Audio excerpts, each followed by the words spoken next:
Okay, we're back. Welcome, Chris. Yeah, Good to see you. definitely. So good to see Again. you after What did I miss this sabbatical. weekend? Not much. Other than the Machine Lies stream was pretty tame from what I saw of it. I mean, I wasn't there for the whole thing. did the drama died down? Yeah, I guess after I left, after I went to bed, it seems like there was some sort of really weird commenter that I think adaptable. You know, he does. He's in our chat a lot of times.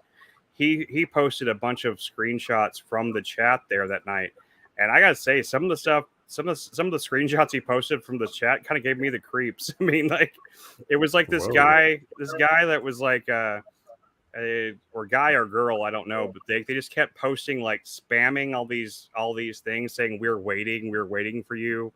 One point they said, we have done all the rituals, we're going to tear your soul apart, we're waiting for you. I mean, you know, but is it how persistent it was? I mean, it was like they were dumping all these things. I think it was a bot or something. It almost had to be because it was posting too fast for a human being. But that's like the most drama, I guess, that happened. It really wasn't anything too dramatic. I wasn't there for that either. I was on the stream for a little while earlier in the night, a couple times, but I wasn't feeling that great, and I ended up going to bed. So, but it was pretty low key. It wasn't like it was, you know, Cascadian was there. He was on and off all night, and so was TCBS and people like that. It was pretty. There wasn't. I think for a minute, what's his name? One of the trolls stopped by, but you know. Turning on my sound right now. Yeah, you sound good, man. How's it going, Anton? Hello. Good to see you guys. Good evening. Good evening. You too. Welcome. I'm glad to see the gender fucks are back. I missed them Sunday. Yeah, man. I was happy about it too. It was a good show too. It was a good show. It's I think it was one a of the good best ones you guys have discussion. done in a while. Yeah, there was actually some real meat to it.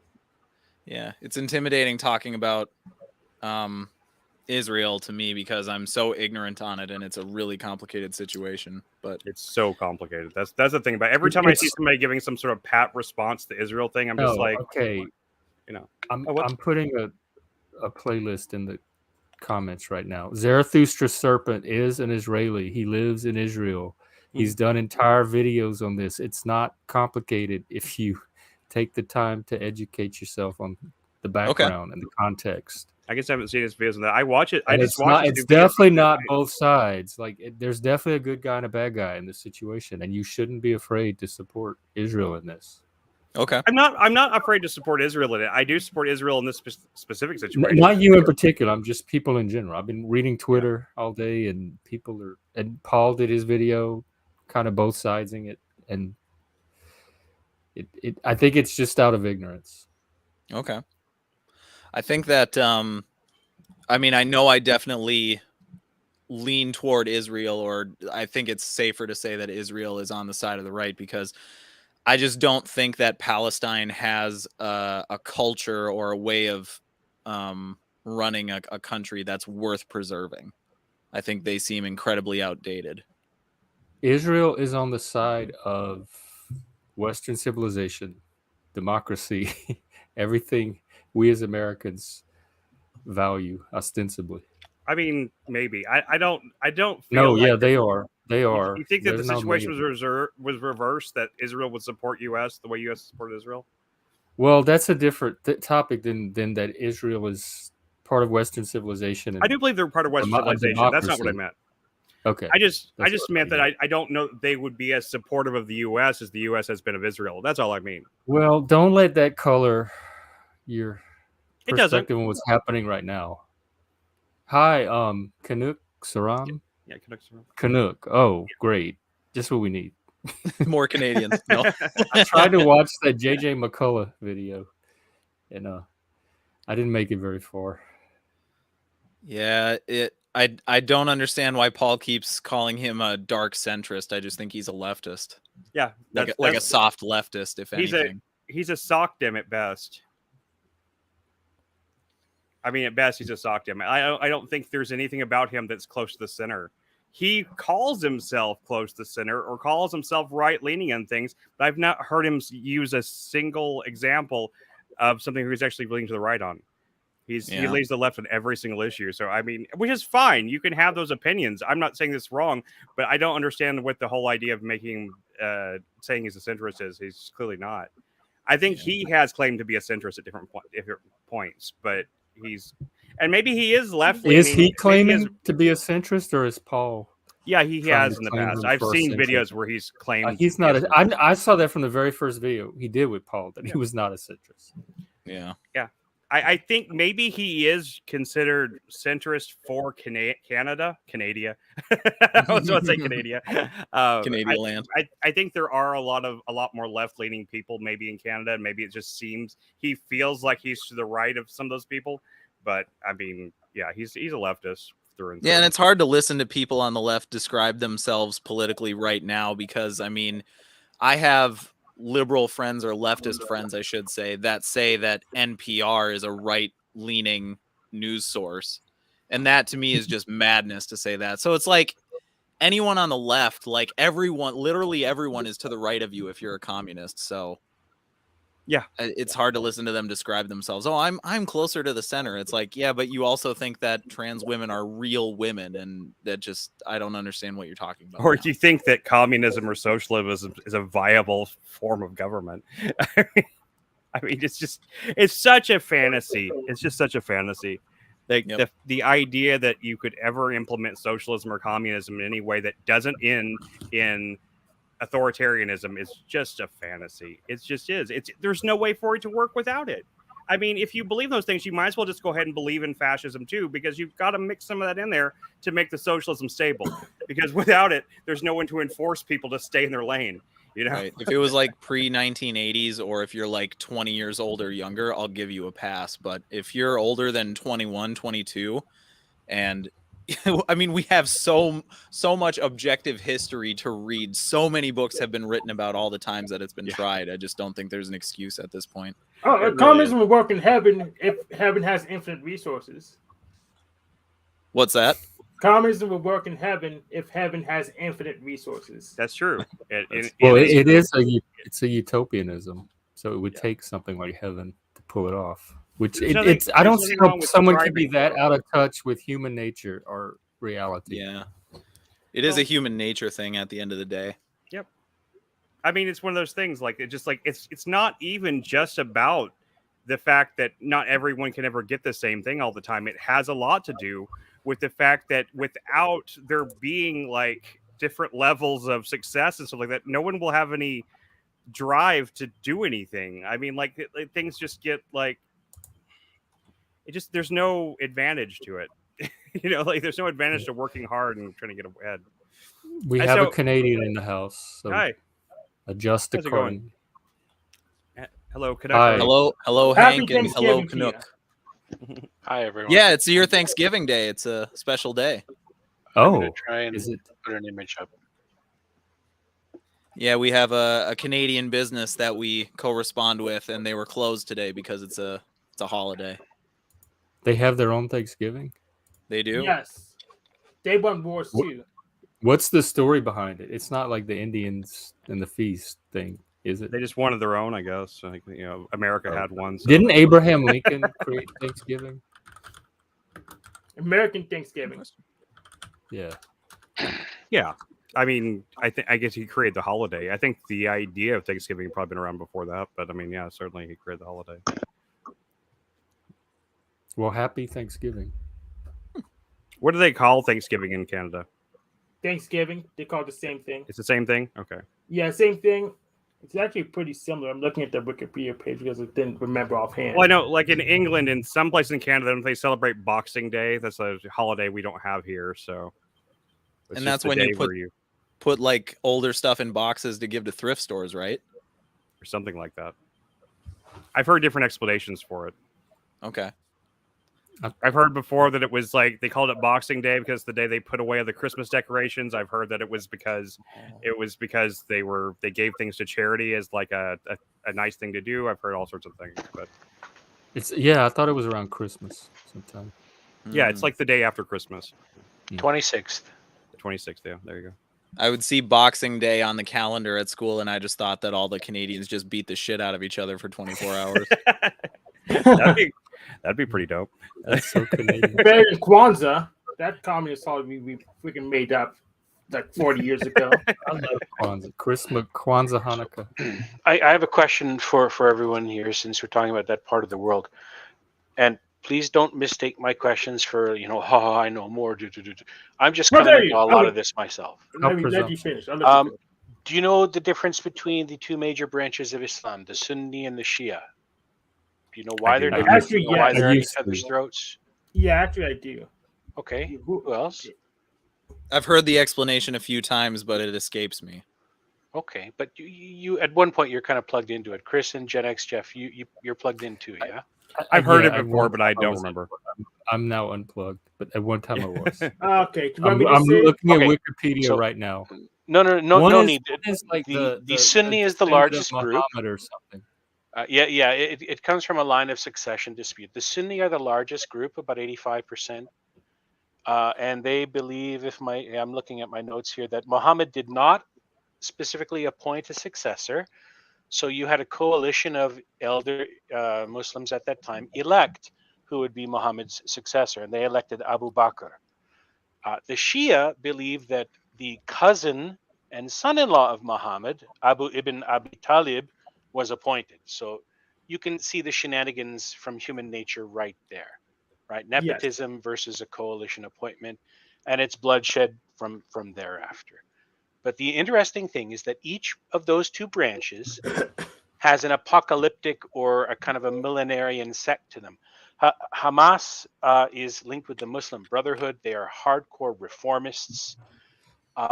They incorporate essentially a genocidal Bronze Age hatred of the Jews. The Quran contains the word of God as related through his messenger Muhammad, and they say a special peace be upon him after that. I'm not a Muslim. I don't want to offend any Muslims because I'm talking about their faith and part of their culture as an outsider. But they are hardcore, and one of the hadiths, which is a collection of sayings about Muhammad that were published and are debated in different schools of Islam. The hadiths are like psalms, if you were, a very, very crude analogy. And the hadiths speak to life lessons for Muslims to follow. One of the hadiths is about the end of times cannot come about until the Jews are hunted to extinction to such a point that even the rocks they hide behind and the trees they hide behind will call out to faithful Muslims saying, "Oh, Muslim, there is a Jew behind me, come and slay him." This is verifiable and fact-checked. So they're like fundamentalist, Southern Bible Belt snake handling kind of crazy in that sense, right? Yes. You don't want someone like that on your border, and that's Gaza. Now, the other side, you have Iran, which is the largest Shia group. And within their culture, you have a similar kind of apocalyptic sect. They're called Twelvers, and they believe that the end times will not come about until the 12 secret imams are revealed, at which case a 13th imam will appear, and that will be the Mahdi, the savior. So you have Iran with two apocalyptic forces on either side of them. And that isn't talked about by our media. And any competent journalist would know this and explain it to contextualize what's happening. Now I'll be quiet. Oh yeah, we should No. because No, there's that's a lot really of brains interesting. in it. That's the reason I asked you to come by the show anyway, man, because you seem to understand a lot of this, all the Middle East and like the Russian Ukraine stuff better than I do for certain. You seem to be communicate it in a really straightforward way. So what's funny? Thank you. You know what's funny about that? Muslims right now claim that like Adam and Abraham were Muslims in the first place because they make an equivocation, say, well, but like Islam's just serving God. So even Jews would be Muslims already if you use that equivocation that they came up with in modern times, that the apologists came up with. right. That it means common. If you see a Muslim debate, that's a common equivocation. Well, this does seem important context to know. So why am I just hearing this for the first time from you? Well, I it don't seems know. important information to get out there. Any You didn't ask me competent yet. foreign affairs correspondent would be able to spend 20 minutes looking up the history of that part of the world, 40 minutes with a donut and a coffee, and figure out just a little bit of that. If I I can mean, do you it, just they did it can in do it. 2. Yeah. Well, that's only one of the factors at play. Consider the United States needs in some way, shape, or form to continue putting pressure on Russia and any challenge to the US dollar as a reserve currency. Now, Russia is involved with Britain. I'm not Britain, I apologize, Brazil, China, the BRICS nations, right? Yeah. Israel is a large ally of the US, right? This is a golden opportunity for an unlimited, how many more trillions of dollars of spending. Eyes fall off of Ukraine and the link to the Nazi stink from the corruption there. So there are multiple veils involved here. Who wouldn't let an opportunity like this go to waste, right? A crisis is just an unrealized opportunity to some kinds of human being. Like You me. will there's enough room for every kind of chiseler to move in on this action. The big swinging dicks, of course, are the US, Russia, and the blocs that form around them, along with China and India. Lots going to be going on. The world has just changed forever in a very That's bad what it way. felt like to me. If you Just, want $100 Very trillion, bad. Yeah. I know where to hide it. So you know how to find me. so, and there's an Iran connection, right, behind this? That would be the Twelvers, the other apocalyptic sect. So Israel is bounded on their west coast by Hamas, which want to see the genocide of all Jews so that their version of the end times or the apocalypse can be made real, or God's will can be more perfectly manifested on the earth.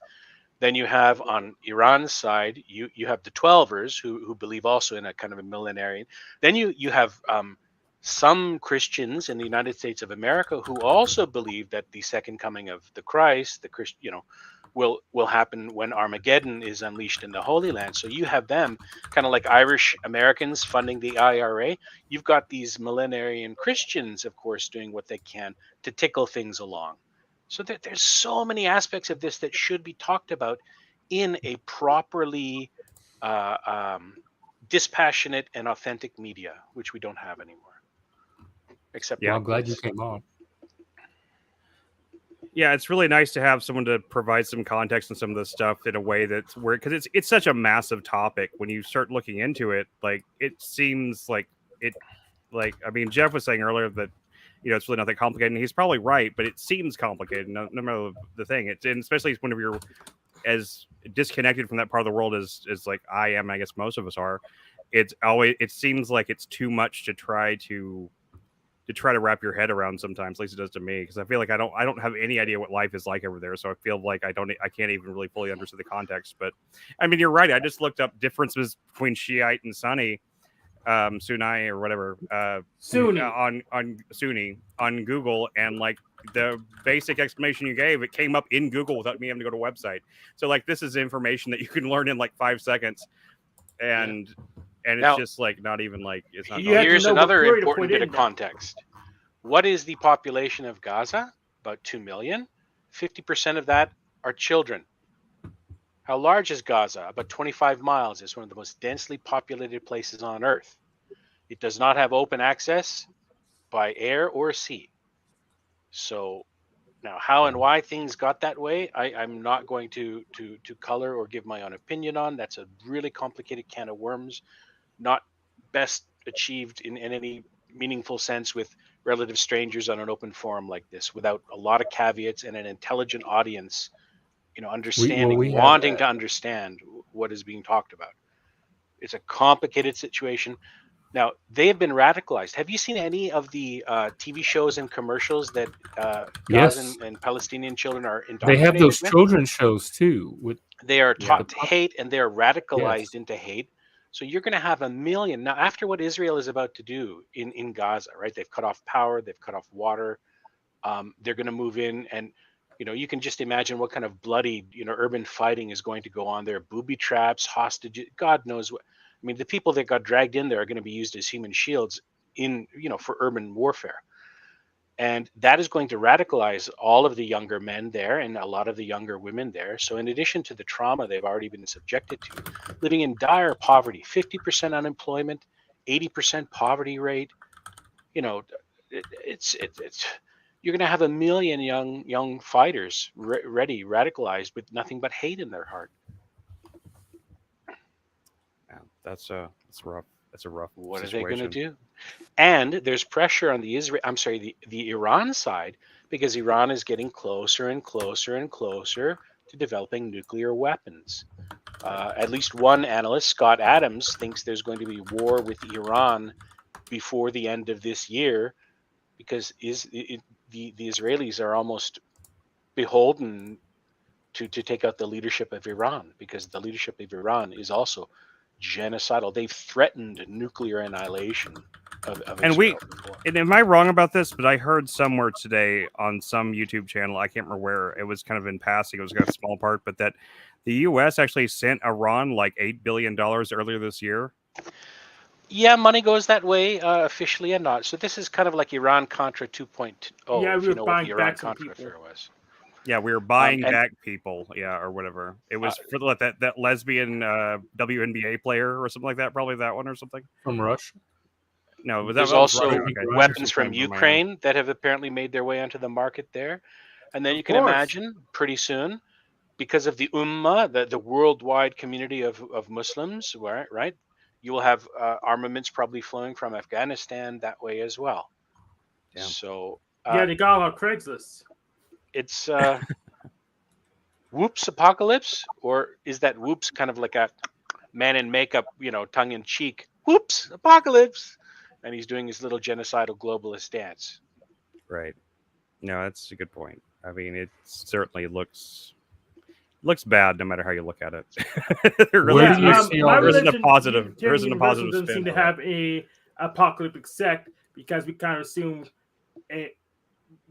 we generally pretty much act as if it's a dystopian anyways, and we try to make the best, so we always about leverage. Where do you see this going, like in the short term?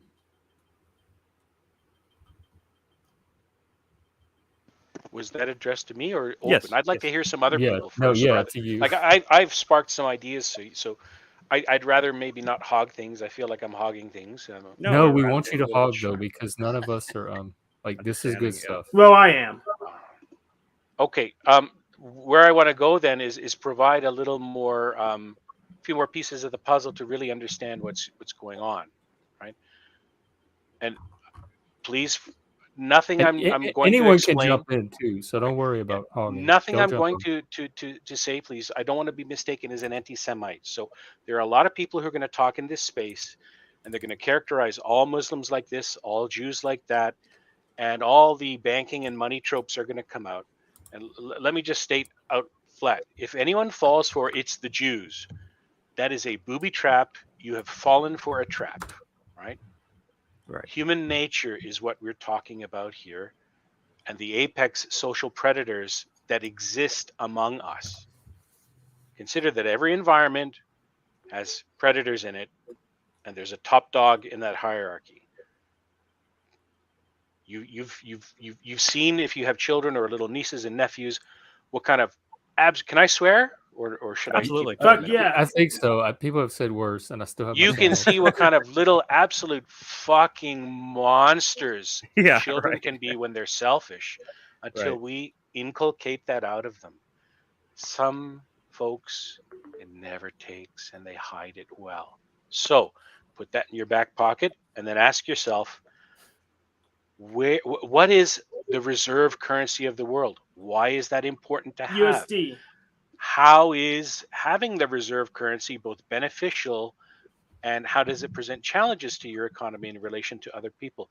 Without understanding that, nothing in the world will make sense, because if you've read the science fiction book Dune, you'll know the trope: the spice must flow, right? Capital must flow. I'm also not a communist or a Marxist. I don't want any. I'm going to use the word capital buzzwords and shit like that. I'm not any of those Of things. course you're not. Right. But even though capitalism is like a already- force of nature. Not capitalism. Forgive me. the market. Power and capital. Capital meaning the ability to store value from work, right? And the best way to do that is not to do the work yourself. You get someone else to do the work for you. A machine And before we have machines, you would get a human to do that for you, right? You would be able to actually terrorize a human into submitting to your will in one way or another to do work for you. You provide service as a warlord and they farm the fields. You become a knight, a noble. You essentially become a mafiosi. And of course, you can't go through your life being a powerful figure like that without having a suitable rival to provide a challenge, to feel fully alive, to have a worthy foe, to conquer, because you're an apex social predator. So you have rivals. And once I realized that from reading other people's work, it's a mafia. Every aspect of life is a mafia from the top down. Think about how mafias work. The 5 families of New York, for example, they war with each other, they cooperate with each other. Sometimes they collude secretly, knowingly. Other times they collude by sussing out ripple effects and actions they see in the market that they infer change from.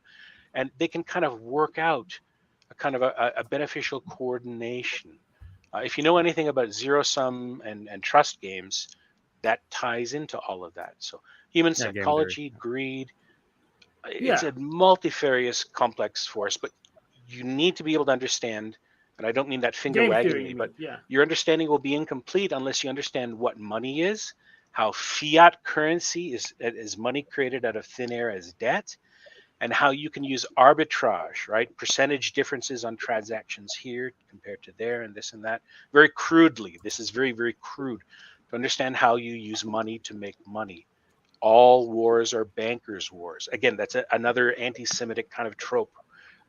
Bankers come in every creed, color, religion imaginable. Yeah, I've always thought the same thing. I've always thought that the whole idea that if you say something bad about bankers, it automatically means you're anti-Semitic. That's so stupid. Yeah, because I've it's never not even known Christian Jewish bankers, but I've known bankers, but I've never known a Jewish one. So if I'm Yeah, thinking about a how banker, can I I'm not know thinking about Jewish Jewish guy. people?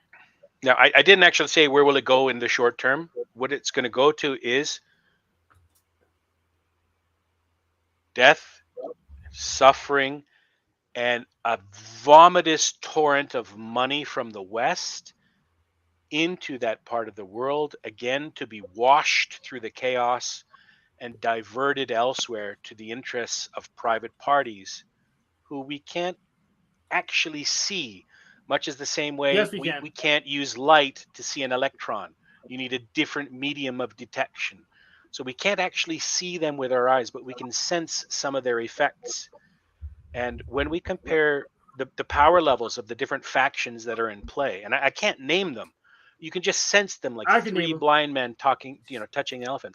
Their power differences are logarithmic. So the biggest and most powerful one is at least, right, 10 times of, I think logs, is it logs working Yeah, 10 log powers runs of 10? 10 times for the next level. And So if you want to name them, just check the stock market. That's Sure. they can't hide. If you can't hide that much money, check the stock market. That's the names.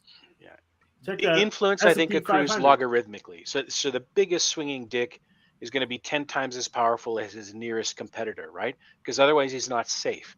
Now, when that goes out of equilibrium, you get smaller groups of powers concentrating together to glom up, to consolidate, to fight. Again, dominance hierarchy. So yeah, in the short term, chaos, war, death, suffering, a torrent of money pouring into that world, being washed, and children, lots and lots and lots of missing children, just like is happening in Ukraine, has likely happened in Maui, and is likely happening to untold thousands and tens of thousands of children pouring across the U.S. southern border. Seems like that happens in every war. It's so Yeah. fucking So how many of demoralizing. them do you think would become super soldiers? How many of them could be in that program? I don't know. Is that a thing for sure happening? I know I heard about China supposedly developing super soldiers or this the other day, but I don't know how much stock I put in that. I hear What something makes them a crazy about. super soldier? Well, supposedly Steroids? China, because they don't have any laws against human genome tampering and shit like that, they're actually fucking with the genomes of human God. fetuses to try to create super soldiers that are impervious to radiation. Is what they're reporting. It's Yeah, hard to protect right? themselves from The world Japan. is Who too already has crazy. them for sure. Yeah, I know it sounds like some fucking Marvel bullshit It though. does. It sounds It's like like the we're extremist entering thing. sci-fi dystopia. Like it's accelerating. I mean, this was a mainstream news report that reported this. I saw this on MSN or something like that the other day on my feed on my phone. So I don't know how much stock there is to put in it. It's probably bullshit. It's probably Chinese propaganda, to be honest. It seems like they're the ones that usually leak this kind of stuff, so they sound scarier, to be honest. Well, So, I'm still I mean, waiting for real AI and quantum computing. So right. Well, the quantum computers exist. They just don't work that well yet. You've seen Yeah, pictures they're of them. They slow. look insane. They look like really expensive coffee makers. Oh, But yeah, you showed that picture. the other day. Yeah, except they're really cold. I mean, Yeah. they're not faster than the standard von Neumann machines yet. So yeah, they're not. No. But they're That's still. what UAP are. That's what UAP are. Almost certainly, some of them. They're von Neumann probes from another civilization. Almost certainly. Okay. I doubt it. Well, UAPs is the new term for UFO, right? Yes. Oh, okay. United or Cascadians here, too. unidentified I wanna- alien phenomena or something like that, or aerial phenomena. It could be aerial, yeah, or aquatic in some cases. They've got a few different buzzwords for it, but Sure. So, Those so I'm aquatic gonna make aliens, this you gotta clear. I watch do out not for them. blame the Jews. I blame all the Abrahamists because Christians, Muslims, and Jews are all Abrahamist. So I'm allowed to blame them all. What does it do to blame that large of a group of people? Just blame the people involved. Actually, do the stuff. Yeah, I agree. I mean, But, we don't know all the individuals. It So. gets someone to go ahead and clean it up. So I'm gonna motivate someone from their group to start cleaning that up, but don't have to do it myself. I know even in the Spanish Civil War, which is the war that my family in the past, I was involved in it. I wasn't born then, but my family was directly involved in the Spanish Civil War, and like during that Civil War, not millions, by hundreds of thousands of children disappeared though in Spain at the time, and this wasn't found out up until much later. Like the fascist regime like kidnapped tons of children from the families that weren't really too sympathetic and took them and re-educated them and took them away from their families, stuff like that. So something like that really does happen, and it's really very, very dispiriting. But hey, Cascadian, sorry, are you still there?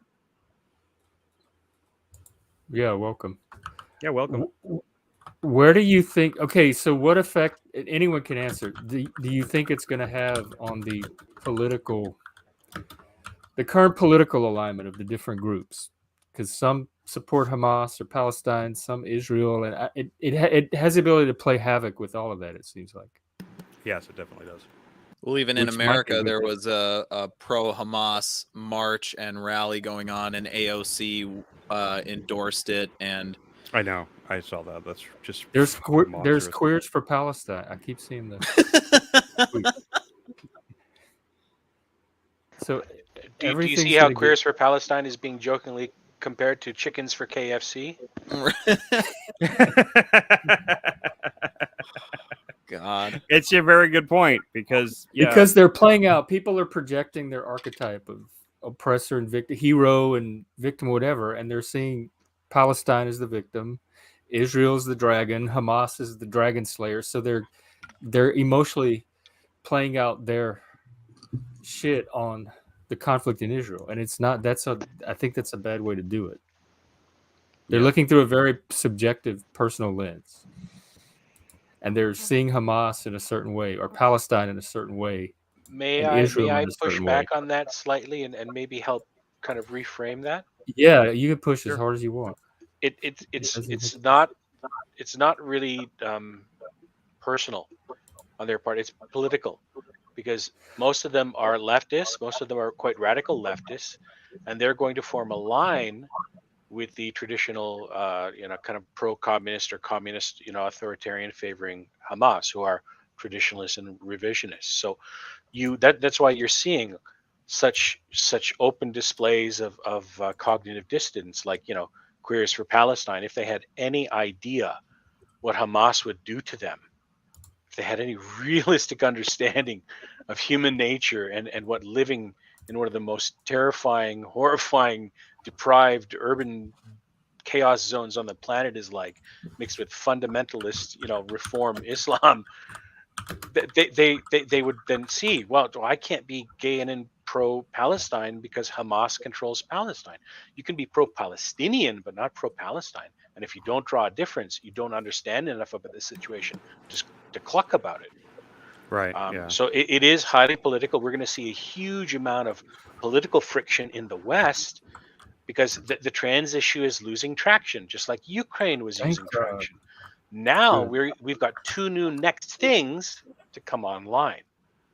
And there's a third next thing coming online, which is Wait, what are the plasmid two? DNA. Oh, the two things? Israel. You are now going to have more left-wing agitation in the West because the Ukraine rah-rah solidarity is going to die down and be replaced with pro-Hamas, right, stuff. And that's going to be more hardcore communist I think that's going to make left-wing it philosophy. easier for people to draw lines. Possibly, but that might also be one of the goals, to increase friction to a point where there's combustion. And I certainly don't want to see that. And the other thing then is, of course, war in Ukraine being replaced with the spotlight of war in the Middle East. But we didn't. The Ukraine war It's wasn't not good. decided yet, so why we should ignore the Ukraine war till we have a victor. Those two things are related. What's the third thing you said? DNA.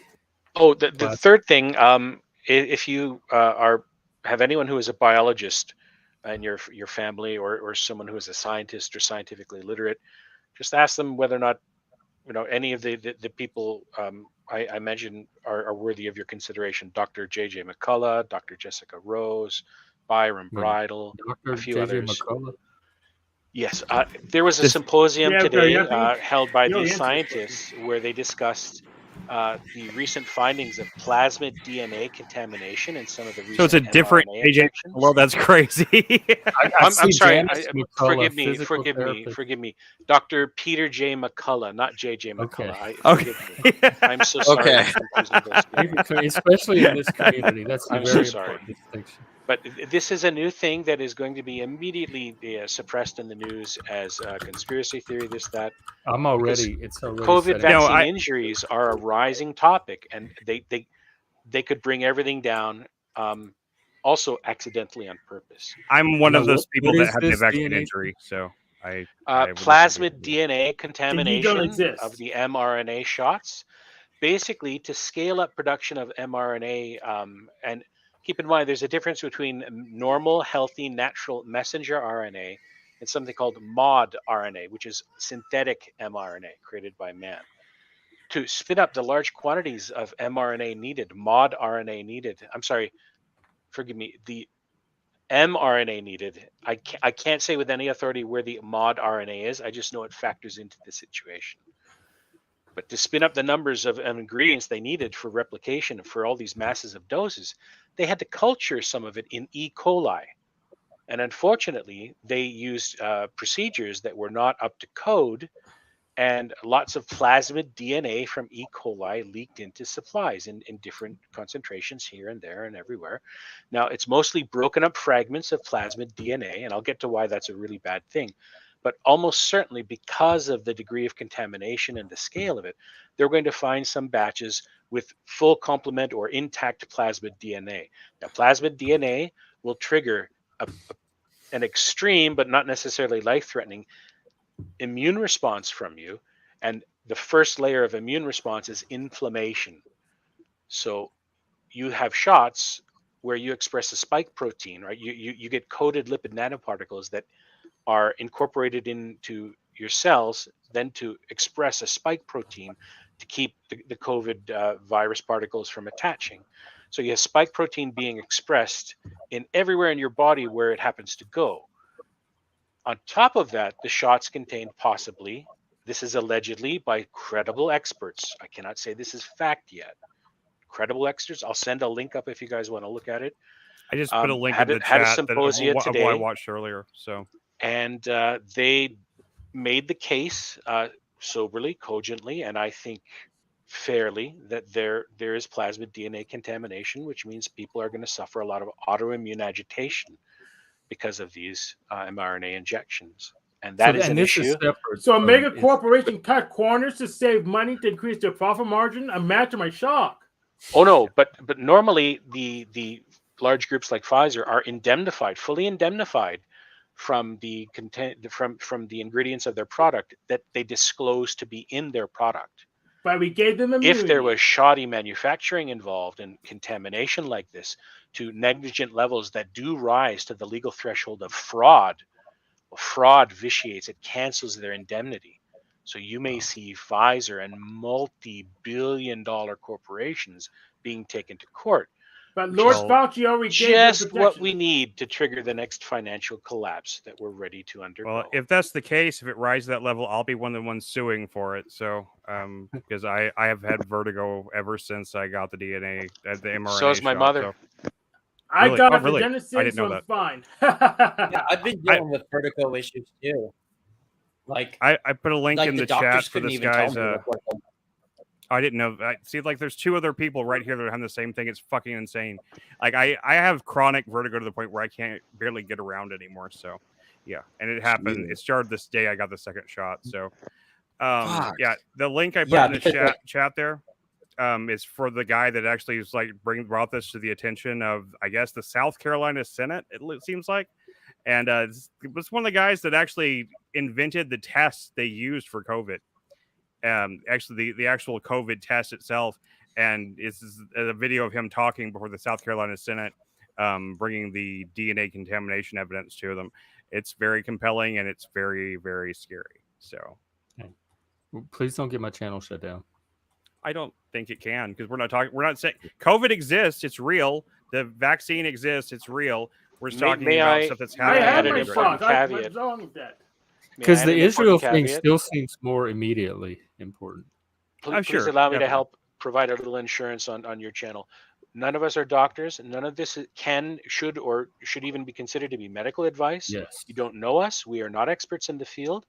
I'm relating material that I witnessed earlier today that I think is credible, that I still will think about before I come to a final conclusion. Do your own research, reading, and it is up to you to verify facts. Do not trust strangers on the internet, please. Yes. Thank you. No, just obey Lord You hear that, Fauci, you- you'll be fine. Obey Lord Fauci. So, Cascadian, Cascadian, I want to get your thoughts on everything. yeah, definitely. Like, we started with Israel and about what? just anything and everything about Israel? going on. Like, Do you have an opinion? yeah, or whatever you want to talk about, really. But I at least I'm want to just get your pretty thoughts. shocked about what happened because I've never seen anything like that happen before in my whole lifetime. I've never seen an you attack have. at that scale. Right. Well, I mean, what were you not alive during 9/11? I mean, it's not quite that. Well, yeah, like 9/11, but that didn't happen in Israel. That happened here. Sure. That's true. Well, Israel's been fighting Palestine for decades, so. Well, like, almost since Yeah. Israel's conception. So, But I've never seen Palestine have that effective of an attack before. But also, it just Yeah, seems that's because it bought our weapons on Craigslist that we gave to Ukraine. But also, I mean, I chose not to take a side on any of it because whatever happens, happens. I mean, I know a lot of people on the left are pro-Palestine, and a lot of people that are conservatives are more on the pro-Israel side. But I mean, it's easy to say that Israel will probably win this, but we don't really know until, the time. We don't really know what's going to happen until we see what happens. I'm willing to bet money that who's going to win this. It's near final place to bet. I'll bet I'll bet 50 on Israel's going to win. Well, and what does victory look like? Ooh, what does Right. it look like? Ooh, that's a good question. I'll get back to you on that. I'm pretty sure it looks like genocide on one side or the other, unfortunately. And that's a sad thing, but I'm not sure there's many other solutions there. I mean, I'm not saying I support it. I'm just saying that's probably what's going to happen. Like, one side or the other is going to experience genocide. I don't see it ending another way. I wish I did, but I don't. So, It's not like you want to invoice now anyways because you get so much money from just being in one. So, right. Just because I knew you were coming on, Anton, I rewatched that video I contacted you about anyway. Yeah, I did too. I watched it today. I know you want to come on. Yeah, I wanted to talk to you about it because I had only known you barely through Paul's Discord and stuff like that, and through the gender box and and I watched that video about 2 weeks ago now, and for the first time, and I don't know, it just affected me really strongly. I think that's probably the most strong secondhand anger I've ever had for someone, like the fact that like you made that one of the most reasonable, measured comments I've ever heard anybody make about a situation like the George Floyd thing, and the fact that people absolutely disowned you for it and were calling you a right-wing neo-Nazi and stuff like that. It got under my skin. I was like, not mad at you, obviously. I'm just mad that could happen, because you made one of the most cogent humanitarian statements I think in a social media post I've ever heard. If I had read that post from somebody during that time period, I would have been like, I don't know, I would have gone out of my way to be friends with that person. I can't even believe that like the response was for people to call you a neo-Nazi.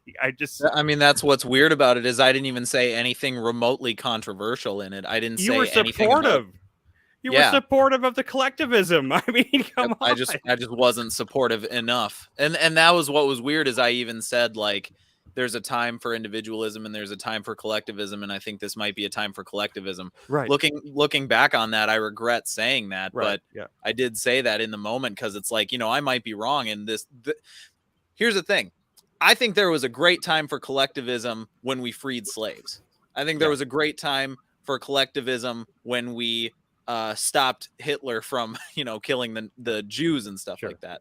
So like, there's a time and a place for individualism and collectivism, where at some point we have to gather together and get shit done.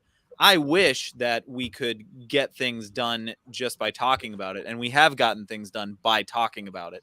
But there are some people who will dig their heels in the sand and say, I'm not moving, this is what I want.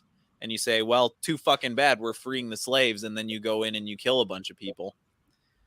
And I don't know. I guess I think that the George Floyd riots, or the, the things that happened during the pandemic, I don't really think there was a time and place, or I don't think the time and place was appropriate for that. And I think that there are protests that are worth defending, but I don't know. I think that one really changed the world drastically, and I'm not sure it was for the better. I don't know. Well, I think it was for the better. They disobeyed lockdown. That was good enough as just a start. So they disobeyed lockdown blatantly. Yeah, that was my thing. That's when they lost me. But do you want to give some context for? That's when they got me. I like disobeying the lockdown. Yeah, just for the viewers that haven't seen it, if you just like give a quick, and I can link the video. Yeah, we could watch the video if you wanted to, but I just know if you wanted to do a quick summary. Well, I have to be honest. It's so innocuous and non-controversial that I can't even remember exactly what I said. So if you guys do want to like bring it up, that's totally up to you. Sure. Well, it's 20 minutes. It might be too long to watch. All we need is like the part where I'm reading it. Yeah, just the part where he's reading it, just the statement. Oh, I thought that was the whole video. No, just the beginning of it's the statement where he just reads the Facebook post that he made, and you can hear like, I mean, like I was listening to this post you made, man, and I was like, I was right there with you. I felt the exact same way at that time. I remember going through the same kind of emotions at the time. I wasn't on social media much of the time, but I remember feeling the same way about stuff that you were writing in that post, and I was just like, I didn't even like said watch your most recent video, and it just auto played the next one, because I did it right from the channel, so that's how it works, it'll just keep going down the line. So I didn't even see the title of the video about it being the social media post that got you like disenfranchised from your friends or whatever it says.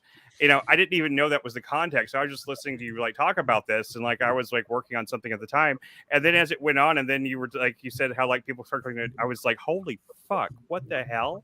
Yeah, it was really weird.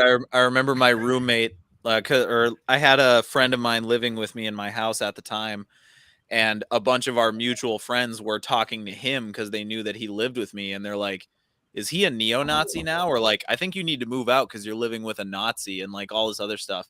Yeah, I really did not say anything controversial in that post at all. I didn't say anything like,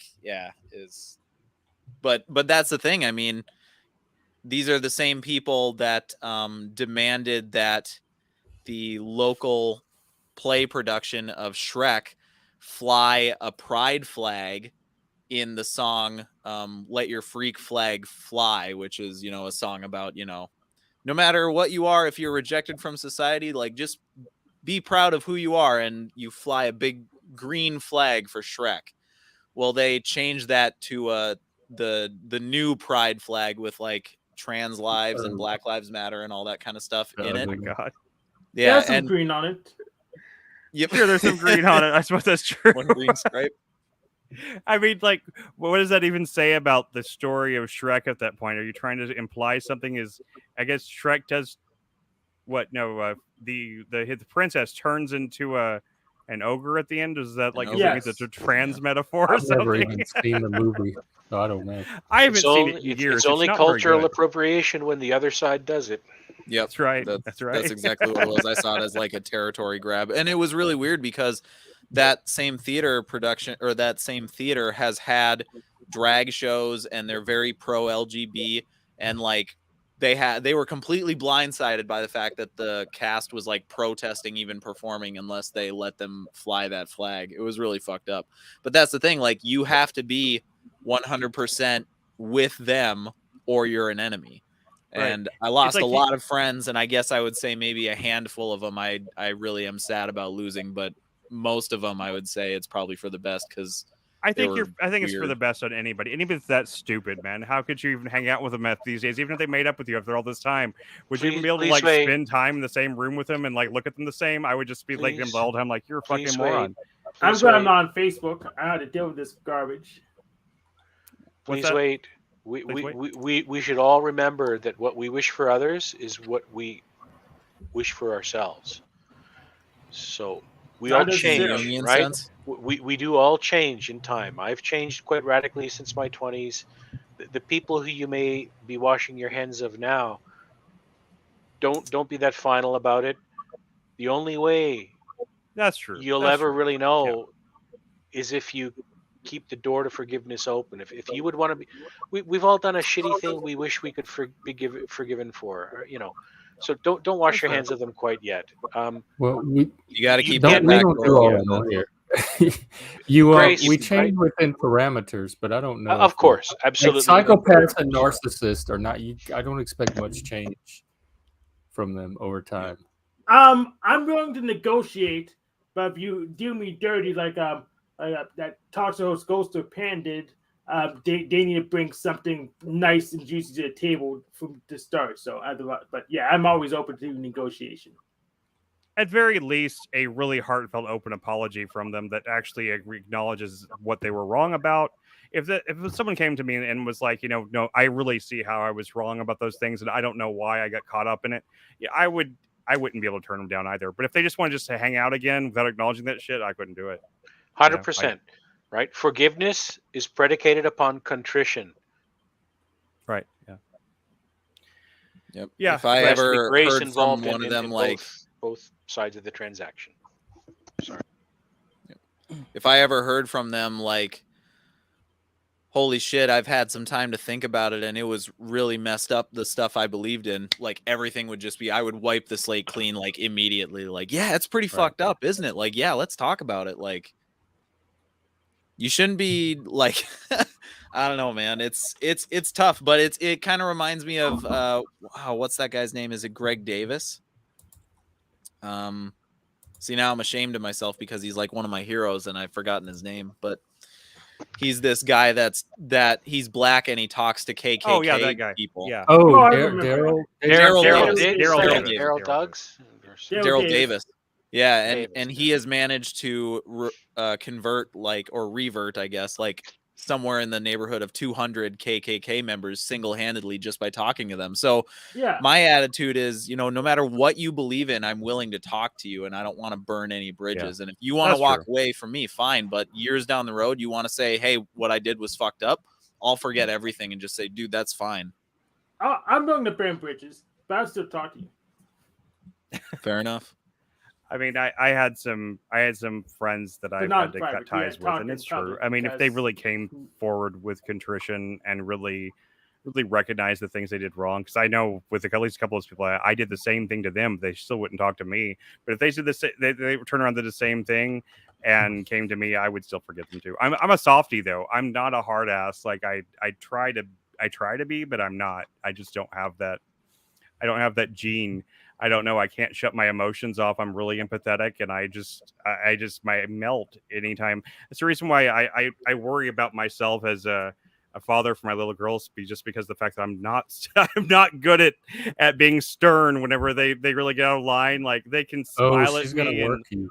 yeah, I've been stern. I've done it, but it's not natural to me. It's not natural to me at all.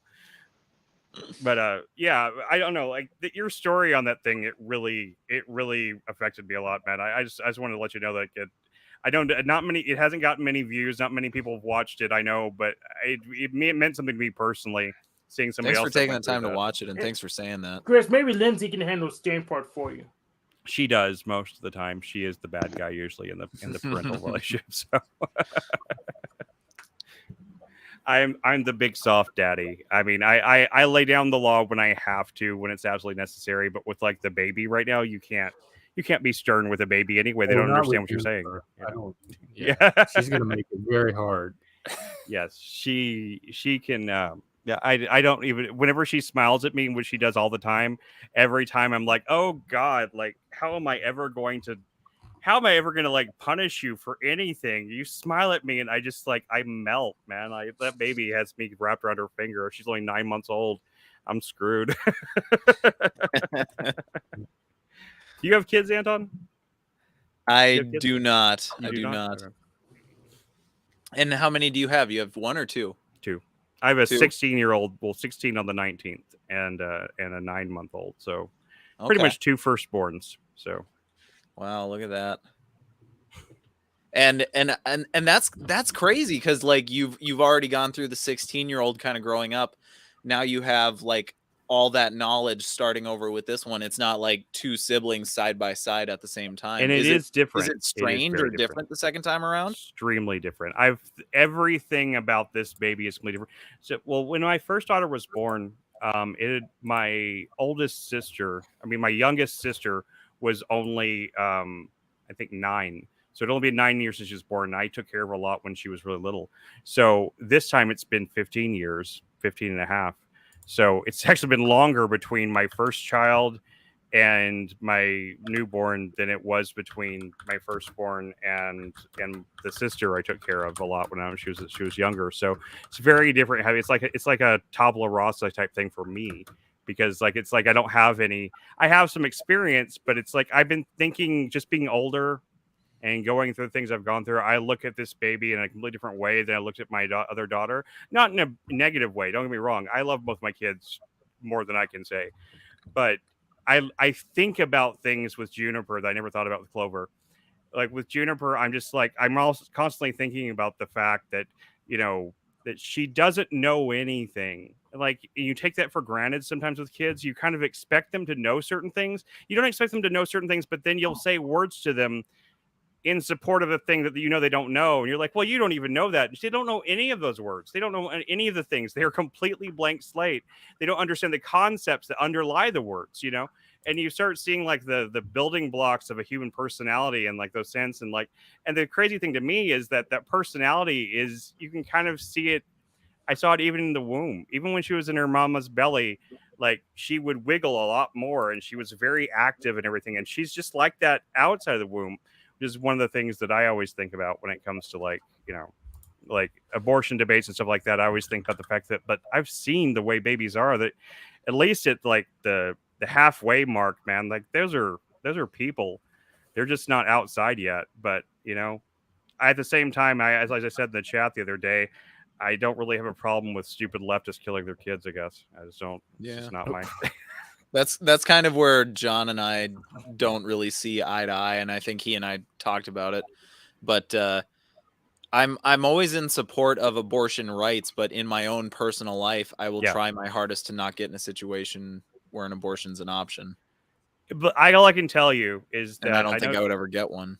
Right. If you and your wife, if she gets pregnant, I can tell you that if it doesn't just change your whole life in that moment when you find out she's pregnant, then I don't know. Like, I mean, maybe it's not meant for you or something, but like for me and for most other people, when you find that out, it changes your whole world changes that moment. And when the baby is born, the change it puts on you is so immeasurable you can't even like. It's. I mean, I thought I knew because I went through my sister's birth and everything like that, and I had held them all the time. I used to rock them to sleep and all that stuff, and so I thought I knew the thing about parenting and having babies and stuff like that. I knew what that was like. I didn't. I wasn't. But then your first kid's born, and it does. It's like oh no, it really is different. You know, it really changes you. It changes you on a I would say on a genetic level. It changes your DNA somehow. You're not the same person. And if there are people out there that don't experience that, then I don't know. I mean, maybe they aren't meant to be parents. I don't know what to say, because it's like been like that for me and for every other man that I've known that has had children. But I mean, I know there's people out there in the media and stuff that say that they don't feel any of that. I can't imagine a mother, like my wife would tell you, like she can't imagine like intentionally killing the baby inside of her. She couldn't even like she thinking about it makes her break down in tears. She can't even handle the thought of it, you know. And she wasn't like super pro-life or anything before we had children. She was a pro-choice. I mean, and I was always pro-choice in general, like pro-abortion rights or whatever. But but I'm not for my own family. I have never have been. So Okay. as long as they don't try to force it on. But I think that is where that subject gets complicated. I think that's what a lot of people that are pro-life feel like.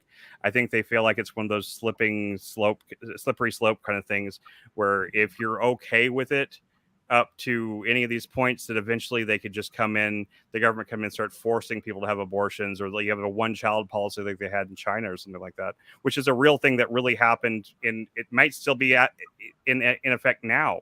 I'm not even sure. There's a documentary about it. I don't think it's still in effect, but it was for a while. But, you know, for all those years that it was in effect, they just killed the baby girls. They just killed them after they were born. Yep. Against the family's wishes, no less. Like, so it's not some crazy psychopathic thing that Christian right-wingers believe. What's that? Oh, sorry. Yeah, China, they usually killed the girls themselves because boys were more useful in China when they had the one-child policy. So, because girls aren't able to take care of their parents as well as the boys are. So, their families actually killed them themselves. Oh, the families had to do it themselves. That's even worse. They forced the families to kill their own children. Well, in some ways, it's almost better if the government does it. Force them. The families choose to. Yes. Families, are you sure about that? Oh, yes, I'm sure about that. So the I think it families was either they abort them, or they were fined and they were taken away and given to a government orphanage, or what happened? So pretty much, the way inheritance works, if you have a boy, you're making money. If you have a girl, you're giving away money. So they just preferred. It just made economical sense to just make sure they have a boy. They only have one child. Consider also that Chinese culture is very hierarchical compared to ours.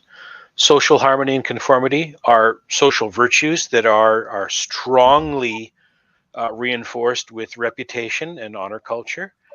Now, look at what happened across the world with people who chose not to wear a mask.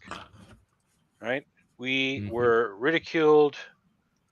We were abused. We were made to feel as if we were second-class citizens. Called murderers. All reasonable debate and rational debate went out the window. We lost our good graces and such with each other.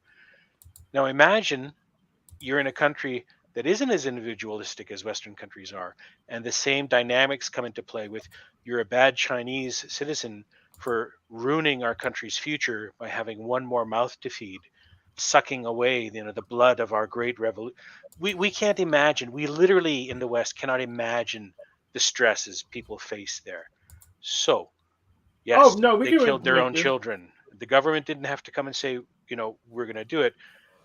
The people took care of themselves. Look at the way we snitched on each other. Look at the way we lined up to be Sonderkommando, right? The prisoners who worked for the guards in the camps. Look how many people eagerly fell into line for that. So yeah, that's what happened with the one-child policy too. Again, it's not unique to China or Nazi Germany or any ideology. It is human nature. Yeah, I mean, Expressing we itself. replicated in the West. Some are smaller cults work like that. Like if you did the bad thing, they'll excommunicate you. So, but just imagine that, except more people. Yeah.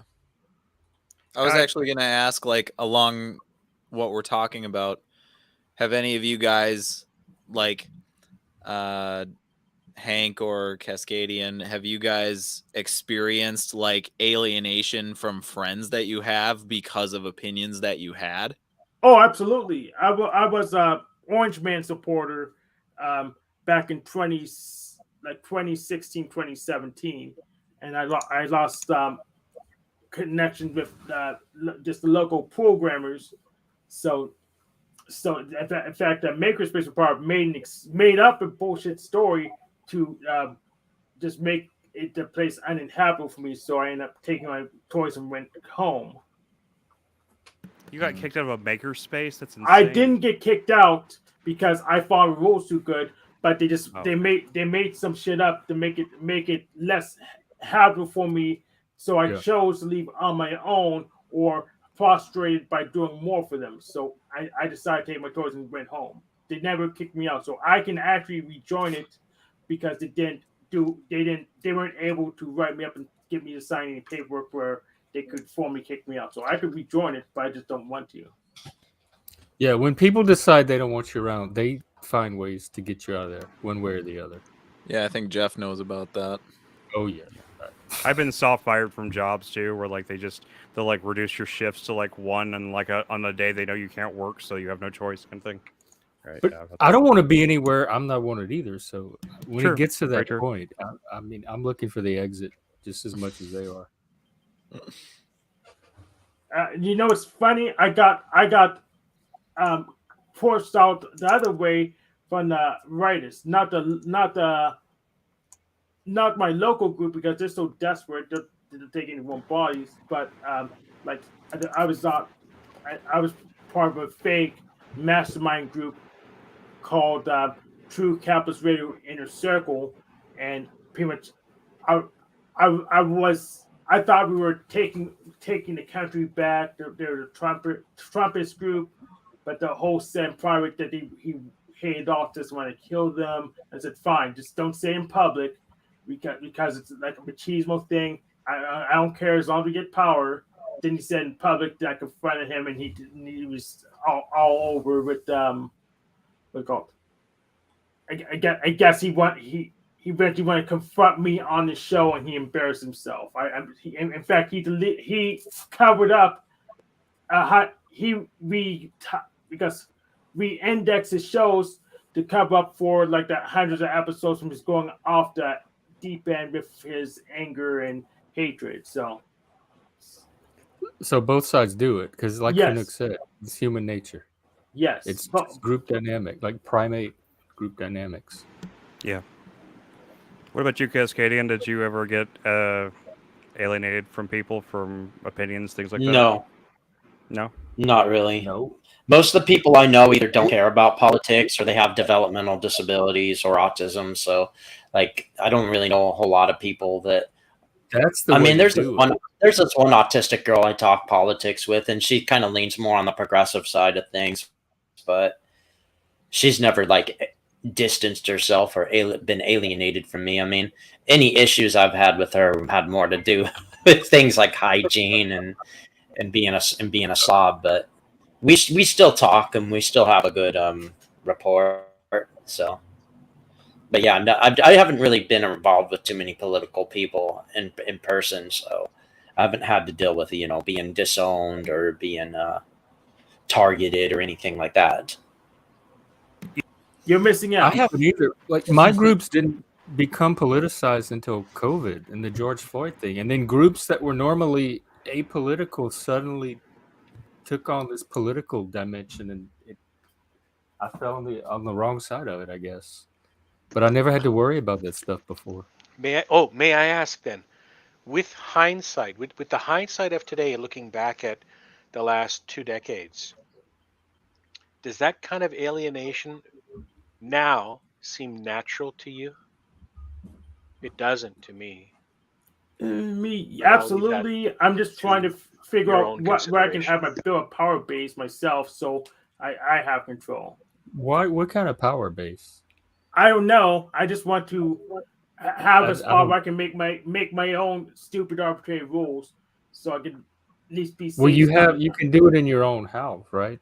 Well, I don't own my house because I don't have enough money, so I'm still Oh, waiting for my dad. So if I had way it more money, then that's true, except for when the state says no, you don't. So it didn't seem. What was your question? Does it seem more normal now or more natural? The changes that we've been seeing, COVID really changed a lot of things for you. Almost like, to use a really gross analogy, when you were a teenager and you had that one zit you wanted to pop, and it was really tender underneath, but you hit pressure, you hit pressure, you hit pressure, and then beep, something popped, right? Something kind of Um, popped with COVID, and I realize well, now that yes, it I don't come from cultures that do that, so for me it was a new thing. But what changed was like looking closely at the underlying dynamics, like the cultural substrate, seemed like it was going to provide the conditions for that to happen under certain circumstances at some point or another. And that's when I realized I was just culturally different from these people. And I had just never experienced it before because it had never gotten to that level. But that this is normal for that culture. So it was more of like a cultural like realization or awakening for me than seeing an actual change. that's actually a very valuable take on it that I had not considered well enough. You explained that well. Thank you.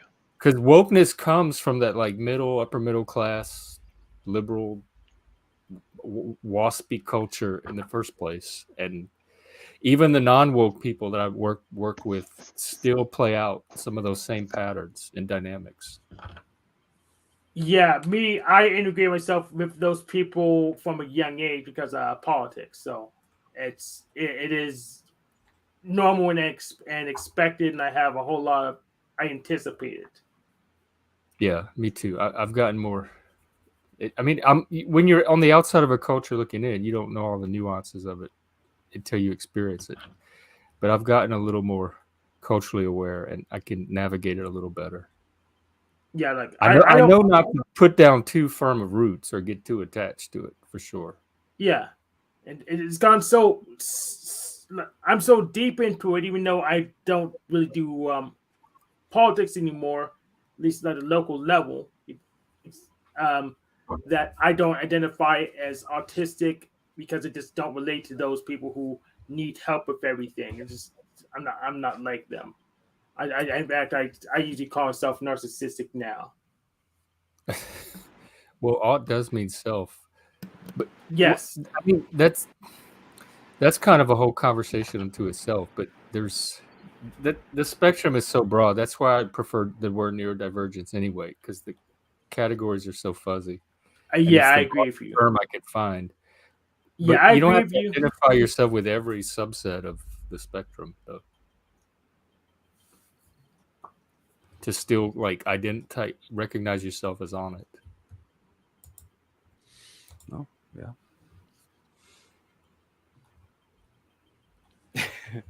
Got quiet. So, yeah.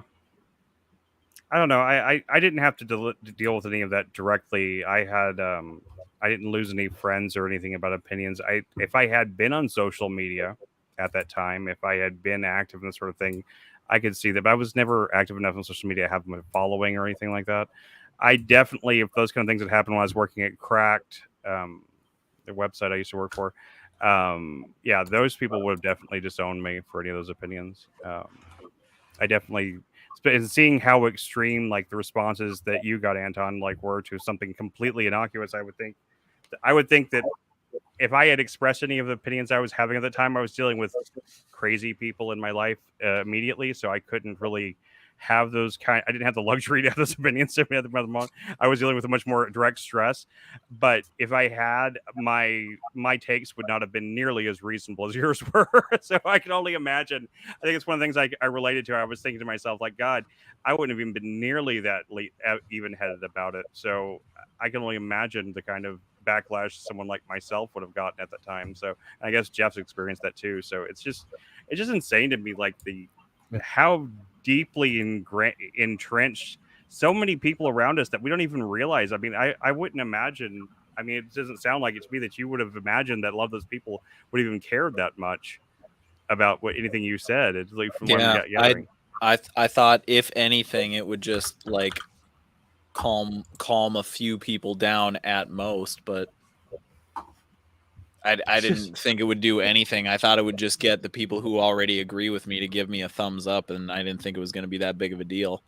Right. But yeah, things haven't been the same since that happened. And actually, I'm careful to not say it on my channel. I don't know if I'm ever going to grow that channel, but just in case, I'm careful not to say it. But my brother is still one of the people, like, to this day, that things just haven't been the same. In 2 weekends, he's coming over to like spend the weekend with me, and really that's like the first time we've spent time with each other outside of like holiday get-togethers. It's fucking awful, man. Just because of that one post, like reading a post on Facebook. Yep. So he saw that post and he sent me a message that was like, hey, I think you're kind of going down the alt-right pipeline, and I think you need to kind of like reassess where you are. And that fucking pissed me off so much. I bet. I can imagine. Because just for anyone who's listening, this was the most reasonable sounding post I've ever heard anyone make about the George Floyd riots. It was the most centrist thing ever, maybe. And if anything, it leaned to the left. If anything, it leaned hard to the left. It was not a right-leaning post. He talks about how he was good friends with a black kid whenever he was growing up, and how he was really sad whenever they like different things tore them apart friendship-wise, and how he saw them again not that long ago and they caught up just like old times and everything was normal. And he talks about how like the riots and everything have torn these streets up, and he's seen people's reactions to it. And he talks about how even though he's not a collectivist, he feels like maybe this is the one time for collectivism to be okay, kind of thing. And that's what they called him a neo-Nazi for saying that, you know, for actually, I'm kind of on the left side a little bit. He wasn't all the way on their side, though. It wasn't. Yep. It was just that he wasn't. I think what my sin was that I said in my post, I'm not racist. I know I'm not racist because I've never had racist thoughts. And so it was like, I dare anyone to challenge me on that, because I just like, I don't think of things that way. I don't see like an Asian person and think all sorts of things about their history. Yeah, right. And so like, I don't know who the individuals are. Like, I'm not dictated by my skin color. I'm irritated by a lot of white people because they just like act a certain way. Yeah. And I think to myself, I don't want to act. Yeah, but see, that's the problem, is when you say that I'm not racist part or talk about colorblindness, a lot of these people are taught by charlatans like Ibram X. Kendi. Like that book, How to Be an Anti-Racist. That book, How to Be an Anti-Racist, is what causes this toxic dialogue of people just thinking you're a racist just because you say certain things. And then because you said you weren't one. Everything you say. Cascadian I'm resisting the struggle session. That's all it is I'm resisting them telling me that I am racist and I need to admit to it. It's like, fuck that. Correct. I'm not saying that because it's not true. The Puritans were forced to undergo trial by rock, right? And they'd say more weight, one more rock, more weight. They wouldn't give in, right? A lot of people would give in. You know, some hard asses. Well, if I were waterboarded, I'd never spill secrets. We all break under torture. Yep. We all break under torture, and a struggle session is a kind of a torture. And gaslighting by telling you that you are automatically racist because of the sins of people that you'd never met or interacted with. They're just gaslighting you into accepting the framing so that they can torture you with less impact on their own conscience. I'm hopeful that in my own life it would have to get physical the torture would have to get physical for me to give in, because there's that experiment where you have 10 people sitting in a room and something happens on a screen, and then the person asks, or the tester asks, what just happened on that screen, and only one person in that 10 is being tested. All the other 9 people are lying, and the Ash test is whether or conformity not test. that one, The the Ash one person conformity will give test. into it. Yeah. Yeah. Well, I think I would hope that I would be that person that says, guys, you're all crazy. That's not what happened. I'm already that person. It happens all the Here's time. proof that I was racist, but I'm not going for him again. Here's proof that I'm racist. There you go. Yep. You're I racist think, against evil yourself, Nazi I hat. suppose, right? Yeah. I I think don't know. Puritan is an excellent proof that I'm term racist. for that culture. I Because mean, that's exactly the culture I was trying to describe. right. Did any of them actually call you racist though, Anton? Did any of them say that I think you actually are racist? Did they give you any? Did they challenge that notion? To my face, no. On the internet, only like 2 people. But I would say there's like 30 people who just like stopped talking to me altogether, and none of them said Dang. anything to me. Yeah, dude, I 30 lost like a people? lot of friends. Was this and all part of the theater group or just random people in your life? most of them were in the theater and artistic kind of community that I was networking, and then some of them were like old high school friends. Damn. Yeah. Oh, That okay, happened to so my what you roommate need to too up do here. is you link the fact that you're preparing for a role playing let's say who's in the alt-right that they'll actually know the name of. I forgot those idiots' names. But the one they let on TV all the time. Nick Link the fact you're Fuentes? playing him. Like Nick Fuentes or something? Not Fuentes, the one with the haircut, what do they call him? Richard Spencer? Yeah, Spencer, yes. Yeah. We said don't with have the to tell haircut. me I was like, anything. he's got to be Richard Spencer. He's got that. That happened Yeah. to my roommate. He was involved in theater too, and he had to he can't even do theater in the town anymore because Really? none of the people will work with. Yeah, that little art scene is a collective. Yeah, there's a handful Maybe of it's a cult. conservatives I know in that art community, and they all just keep to themselves because as soon as they say it out loud, I mean, it just Yeah. becomes a problem. And I remember sitting next to them when the group, the cast was having like a discussion about politics that was going on, and he and I were like glancing at each other every once in a while, like, oh my god, we can't say anything right now. That happens in my field a little bit, like they try to, because it's the mental health field and it's very woke. And I remember after the Trump election, one of our peers, who was a really good peer, and everybody liked him, they found out that he voted for Trump, and they wanted to How dare he! disinvite him from any of our future gatherings, anything based on that. And I said, absolutely, you cannot do that. Like, he's a good peer. You know he's a good peer. So they were just like, You excise can't too, do right? that. Just throw you And out. so they kind of backed down after that. Oh, they did. But Okay. That's good. they wanted to exclude him from our community, our professional community, just based on his Trump vote, his political. If you vote for Trump, then you're not black. The president said so. I don't know, man. It's like if I don't have that reaction if I find out that someone like wrote in Bernie Sanders on their vote.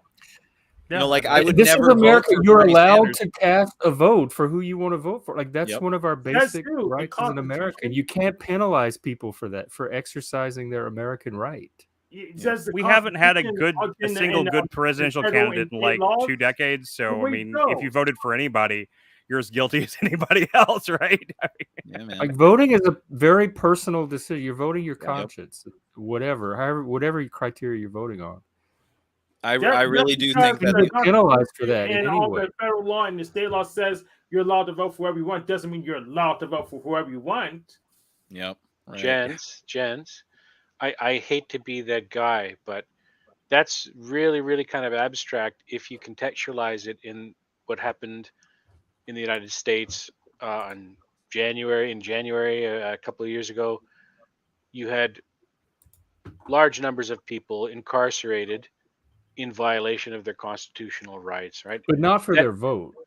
No, not for their vote. But what I'm saying is, if that opened open and kind of arrogant and kind of imperious waving aside of constitutional rights could take place that openly with the world's spotlight on it, right? The integrity of votes and the importance of voting really kind of have to be called into question, not as principles of what a functioning democracy should be or have or include, but as they exist presently, right? That should really put into focus for people what's going on. If you know, undue some of them were held in solitary confinement. They were held. I forget which. I'm not American. I don't know which clause in the Constitution it is, but you know, unreasonable punishment or hardship. You know, cruel and unusual. Those are important precedents of law that we saw ignored openly with Julian Assange, with Edward Snowden, and now on January 6th everywhere else. So we really got to think. We could talk about voting and voter ID laws and this and that and the other thing, but realistically, is that really going to change anything? Or is that an issue that's being hyped up to spin us and use up our capital, our cognitive capital? Where should we be looking instead? Constitutional purity or reinvigoration or renewal, right? Yeah, to be honest, January 6th is when Trump lost me. If you're going to do a coup, don't have to do it. So I'm going to take the one who's better at taking an election. Fair point. And that's Biden. So it was the most half-assed coup ever, that's for sure.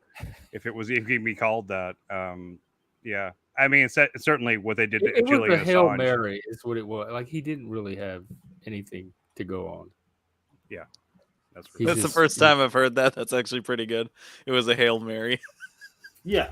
Might as well try the last thing we've got. Let's just see if get a bunch of yokels to barge into the Capitol building and see what happens. I don't know. Maybe I don't think he coordinated it. Like, I don't think he. No, he didn't. No, he didn't coordinate it. Manager. He's not smart enough to coordinate it. But he's definitely gonna exploit it. Yeah, definitely. I mean, honestly, from a political standpoint, you'd be a fool not to. It's not possible for Biden. Biden. You can't blame him for trying, but it does look like he crossed the legal line in the process of trying. He did. So we'll see what happens with the hearing. Yeah, he crossed the line haphazardly. I mean, you don't have to do a coup. That's dumb. You can't be the executive of the country if you're gonna have to do a coup. If you can steal election, do it smoothly. Do it right. Get the military involved. Really, actually kill the senators, right? I mean, what are you going to do? That you send yokels to capture the damn Capitol. I don't think he did that. That's not really the conspiracy. Yes, what he really did was his fake elector scheme. Yeah, that's what he really did. And it wasn't just him. That was the team to the coup, and even that was shoddy at best. Yeah, I agree. So I have a post from January 6th that I posted that got me into a fight with someone. Okay, let's hear it. Okay, I'll read it quickly. To my fellow Americans, specifically those who are willing to listen, wash yourself of ideology. Do not partake in an angry mob wearing masks, brandishing weapons. If you take action toward contributing to and rebuilding your community. Do not work toward the destruction and dismantling of it. Do not pass judgments on anyone based on their skin color or cultural heritage. Do not partake in any tribalistic games of us versus them. Do not put the blame of a failing society at the feet of the others. Do not join groups that celebrate hateful rhetoric of your enemies. Do not be afraid to talk to your enemies. Do not argue with people, argue with their ideas. Be diligent in keeping yourself separate from the ideas that wish to possess you and work through you as a marionette.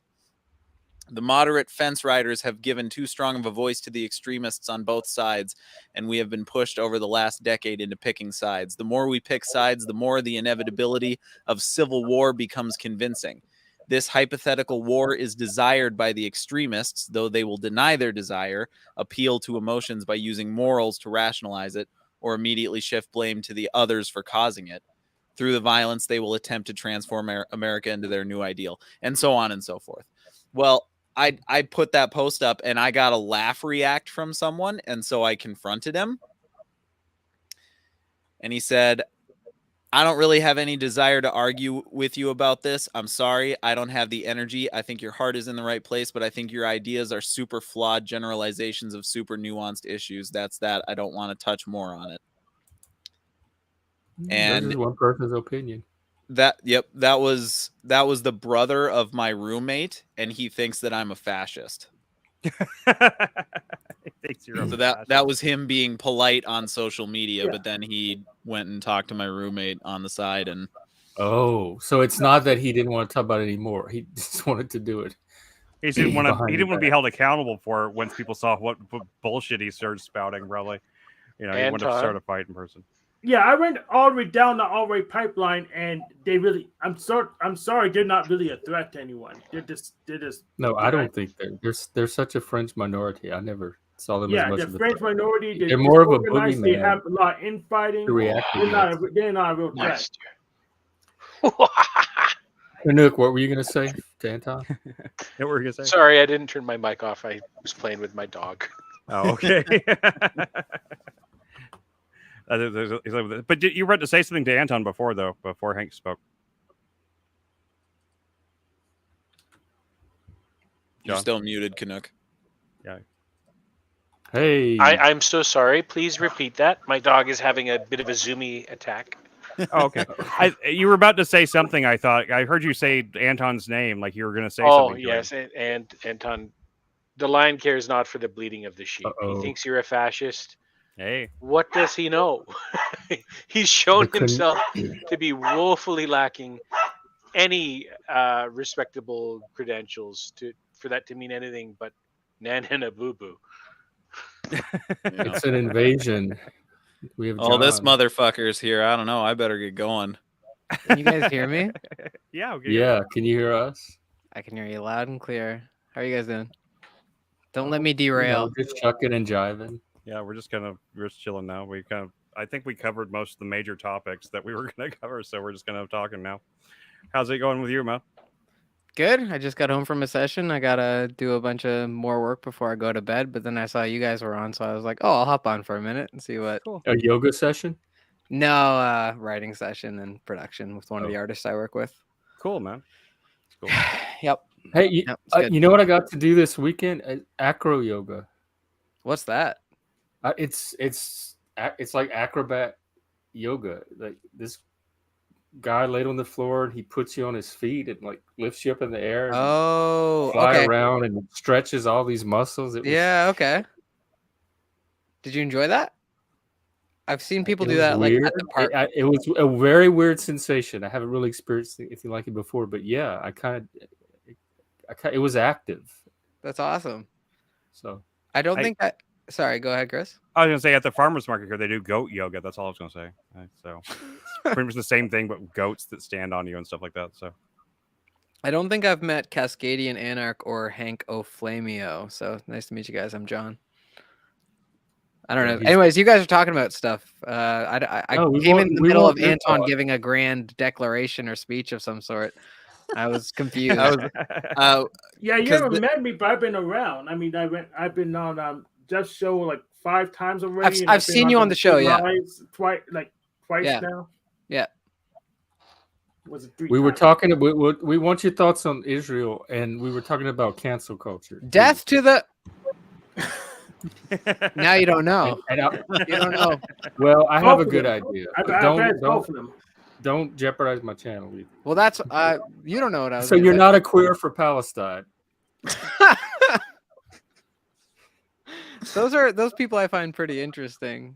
It's a perspective. On the back of his head, he's got shaved "I heart Hamas." Yeah, exactly. It's gonna help those queer moss. That'd be good. Chickens for Chick-fil-A. Very queer moss. It could be homos, right? Homos. Homosexual. Homosexual. That's exactly what I was getting for. For the truth of things, it might as well be wall moss. Well, we talked about it yesterday on the Genderfuck stream. Oh right, I haven't caught up. I have a backlog. I haven't caught up on the stream yet. I don't I do not know enough about what's going on in that area of the world to really have any kind of strong Educate opinion. yourself and let's have a discussion on it. Well, After we do our I've got some conspiracy recommendations of something that'll take me less than my entire rest of my life to understand what the fuck the history Yeah, of that region is. Zarathustra Serpent. He's an Then pick your Israeli. He favorite lives in star. Israel. Just pick He's your favorite put together plot. a whole playlist. I feel John, pick your favorite plot points and go with it. You don't need to know Okay. the whole thing. but I feel like it's one of those things where, like, if you don't know every single point for the entire history of those ethnicities and those regions, then if you voice an opinion, people just start getting really mad at you. No, I think they're even just, if you do, they will. Or still even, get mad at yeah, you. maybe. Yeah, you just need enough to just. this say, is a "Oh, battle of ignorant. Like that's their ignorance battling against your enlightenment. True. And Yeah, it's like the banned comic book. what's his name? Canuck gave us some more background earlier too. Okay, yeah, he sent me a couple things that I've taken a look at a couple of them. What's up, John? Nice to. Hi guys. You're not Gen X on Jeff? camera today, John. No, Gen X Jeff. Something to consider for all of us to consider, and this was kind of put to me just a day or two ago. We live in the West, at least, right? We come from a culture, and I'm not saying one is better or worse than the other. It's different. This is an observation. We come from a culture of fundamentally Judeo-Christian values, and we've gone through Reformation. There has been, bloody wars in Europe, religious wars, genocides, the Albigensian Crusade, and whatnot. That hasn't happened to what I would consider an appreciable completion point in the Islamic world yet. In many parts of the world, the lessons that bloody Europe went through and no longer struggles with much, tribalism, blood feud, multi-generational hate, that kind of thing, raw ethnic strife, Would that you doesn't include really honor exist culture? in much of the West. In the Levant, we are dealing with an eruption of Bronze Age man in a post-Bronze Age world, right? Victory, conquest, looting, right? Booty, mayhem, plunder. Those are all virtues in that kind of Bronze Age approach to things. So there's a fundamental discord between how most people in the West can even possibly begin looking at what's happening in the Levant without acknowledging no reasoning, no enlightened philosophy points, no argumentation is going to work. It can't work. It is a wholly alien frame to the Bronze Age mindset of blood and treasure, blood and soil, right? All those old uber racist tropes. See what I'm doing there with the terminology? We saw it just as recently in World War II, but it's not unique to that or any other era. Oh, we have something like that in the West. It's called post-truth. No, that's a very good point, Canuck. It really is a culture war over time, like different cultural eras and civilizations. We think about in those terms. It makes it seem all the more daunting to understand, though, to be honest. I don't feel like without being absorbed, or fully immersed in it, I don't know if I'd really ever fully understand it. But I guess, we can take our Western, viewpoint of it the best we can and just try to I just try to side on the humanitarian side best I can. But even with the Bronze Age paradigm, what Hamas did was objectively bad and absolutely not justifiable at all, whether by Judeo-Christian values, Western values. It's not justified by Western values, but it is by the values that Hamas believes are, reform or pure or proper Islam. Well, unfortunately for them, they exist in a world that's developed beyond those values, and they're going to have to contend with that clash and the friction that comes from it. So will we. Yeah, I guess like a pluralistic worldwide society in which some cultures are almost like kind of pre-Enlightenment more broadly, as opposed to ones that are post-Enlightenment, it's hard to imagine a peaceful coexistence there. Right. I mean, it's one thing when you have tribes in the Amazonian jungle that have never been contacted by Western society and they have no contacts and they don't really have any concept of the outside world. Yeah, they're completely sequestered in that little bubble. But if any of these countries want to be part of the larger conversation, they want to be part of the world as a whole. How can they if without It's adopting almost some of the larger? we I need to disagree share with some that. sort of value structure. Sorry. Right? Yeah, it's almost like we need a shared value structure. I know. Yes, So I disagree even with in you guys. I don't think it's a savage culture thing. No, it's just they have their incentives and we have ours. So I disagree with you on they're just savages. They're not. I'm not saying they're just savages. That's not what I said. I wouldn't just use compare- that word. Yeah, I was just saying that it's one thing when you have an uncontacted tribe. It doesn't really matter if an uncontacted tribe adopts Western values. It's only whenever whatever that society is wants to join the larger conversation, wants to join the larger stage, that it becomes an issue. If they want to start having a voice in the world on the world stage, then whenever their values are so contradictory to the ones that most of the rest of the world has, and it's literally like, well, we're cool with everybody except we want to kill all of the Jews. Well, Palestine's It's kind of an issue, Not an uncontacted tribe. They are just people on the losing end of a real estate deal who just got hand-me-down weapons from Ukraine. Chris, may I add, please, just to help everyone bring an important point in their mind. We're talking broadly about Jews and Palestinians, but not all Jews are the same politically, Absolutely, even within their sects. And the Zionists, for example, right? They're the fundamentalists, very, very fundamentalist among them, the ones that are settling land in breach of accords that were signed. Right, They're comparable to Hamas in the same way that we can't say Palestinians. Now, it's hard for me to do this. I'm not lecturing you, but I think it's valuable for us to use much more precise language to be deliberate about that. This is not me chastising you. This is me trying to also practice my own modes of approach to issues like this. So the fundamentalists among the Palestinians, politically and militarily, are Hamas. And again, that's a crude simplification of more than one variable, and many I don't know well about. Just like the Zionists are in political competition with other sects of Jews, some religious, some observant, some reform, some Hasidic, some even Sabbatean, if they're there. Who knows? So it's not like there are monolithic blocks. Just like in the U.S. or any other large nation, there are factions at play. So, well, I would say it's Hamas and all of the people in Palestine out in the streets supporting them as well.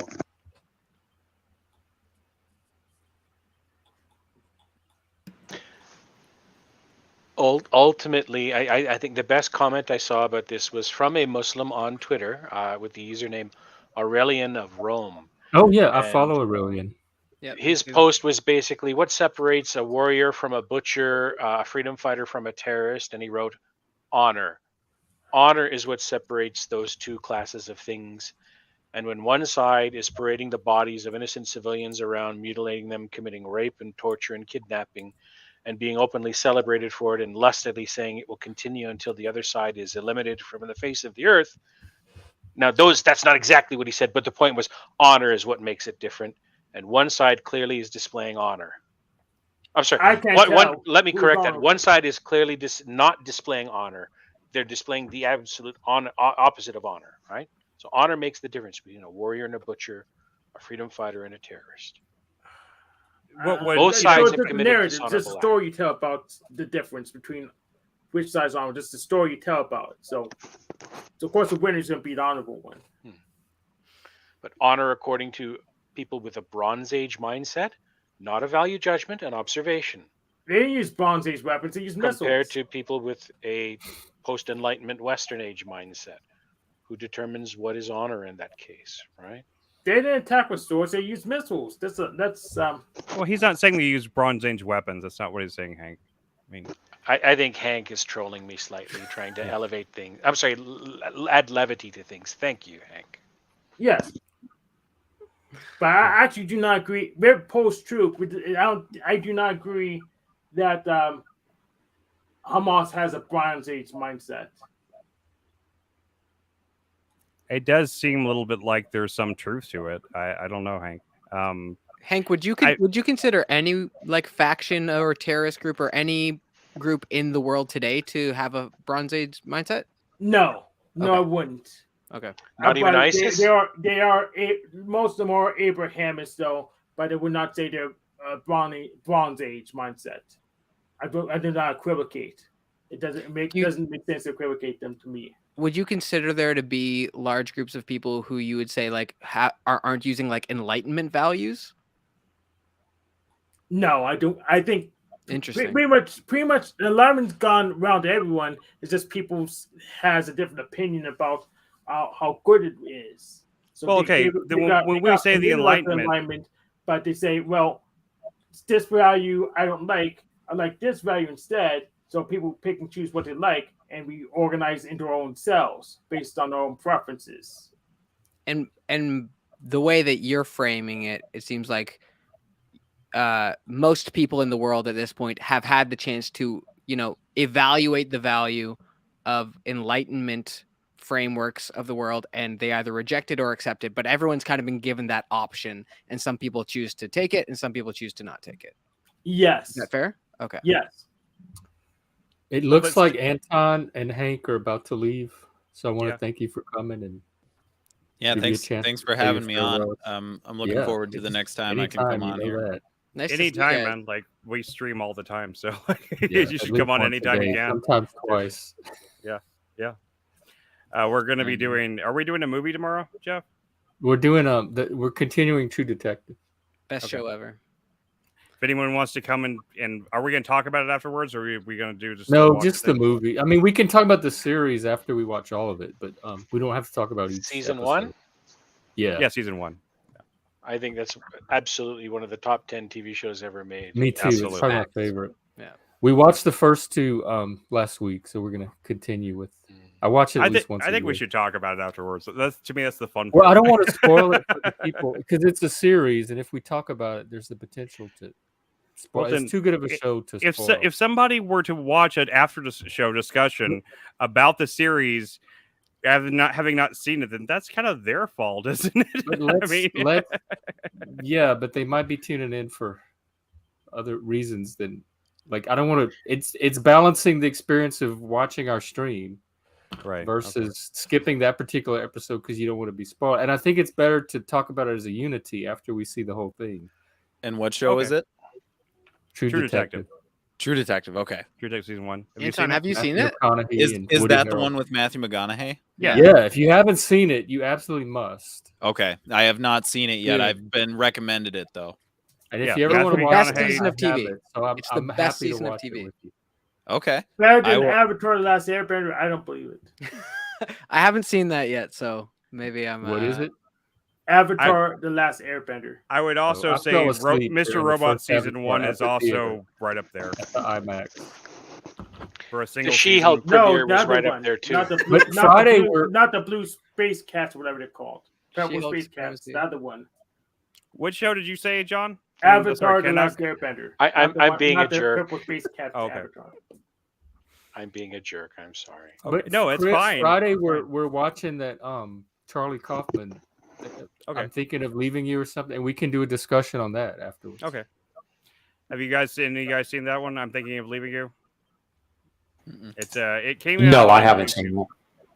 It was Charlie Kaufman's second directorial film. He made it after he made. Do you have something to say, Cascadian? I'm sorry, we're not trying to like ignore you, man. Yeah, you kind of just have to grab. No. I was been pretty busy. That's why I was just off camera and stuff. No, I was just saying I hadn't seen that movie. No, what I was doing is I'm just trying to find a bunch of music that's on my phone and just put it back on my computer. But it's too slow to do that through my phone, so I'm just doing it through other methods. But a lot of it's mostly just traditional music from around the world. But right, because I got to tag it better. Yeah, you do listen. I did. You were listening to this shit on stream whenever I went on the stream with you the other day. I forgot about that. Yeah. All right. I hate to leave. Yeah. I also like a lot of but I'm going to take it off. You guys, Anton, good to see you. Good seeing It's you. really good talking to you, Anton. Seriously. Hope we do it again. Yeah. Thanks Before you leave, real quick, the Young thing. Are we doing it again? I need to make an announcement. I keep forgetting. Okay. All right. I'll just wait for that. Do you think it's too short notice if I announce this Thursday, or should I aim for next Thursday? Actually, I have a thing this Thursday, I have a thing Okay. this Thursday. in-person thing, so it might be better to do it next. I'd be sad to miss it. Or we can Okay. do it like on a Wednesday. On a Wednesday? That's what we did last time because you had that wedding rehearsal.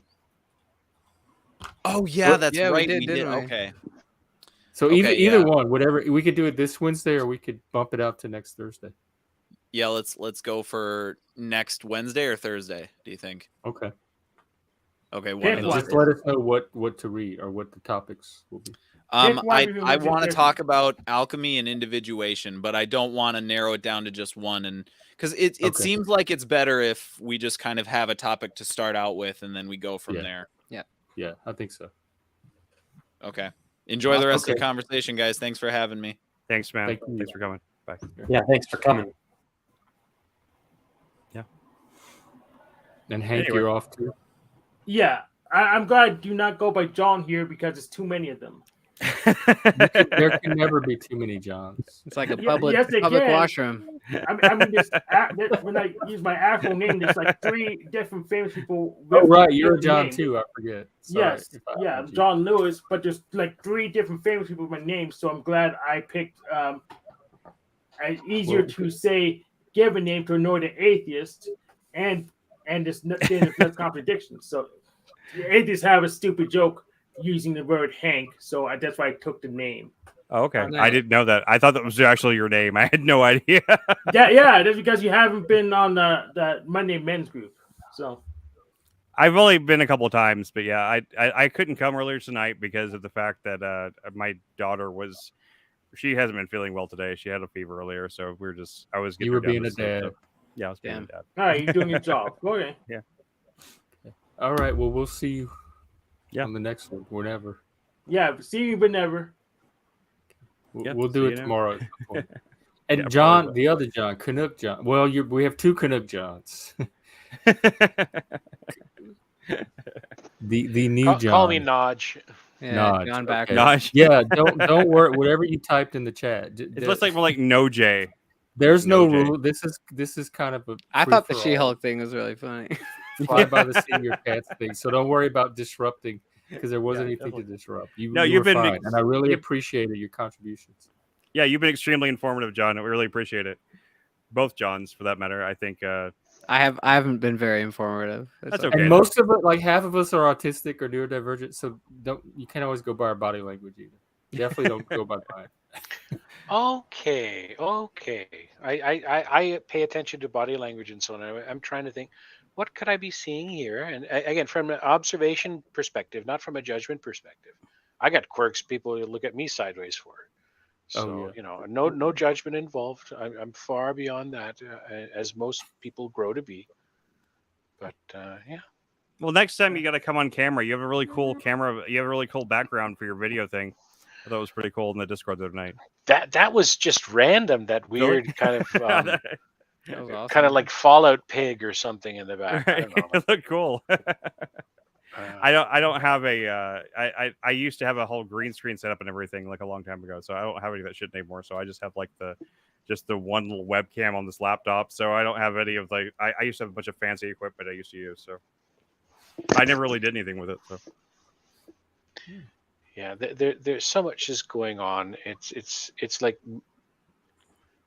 an onion skin. There are layers of complexity here.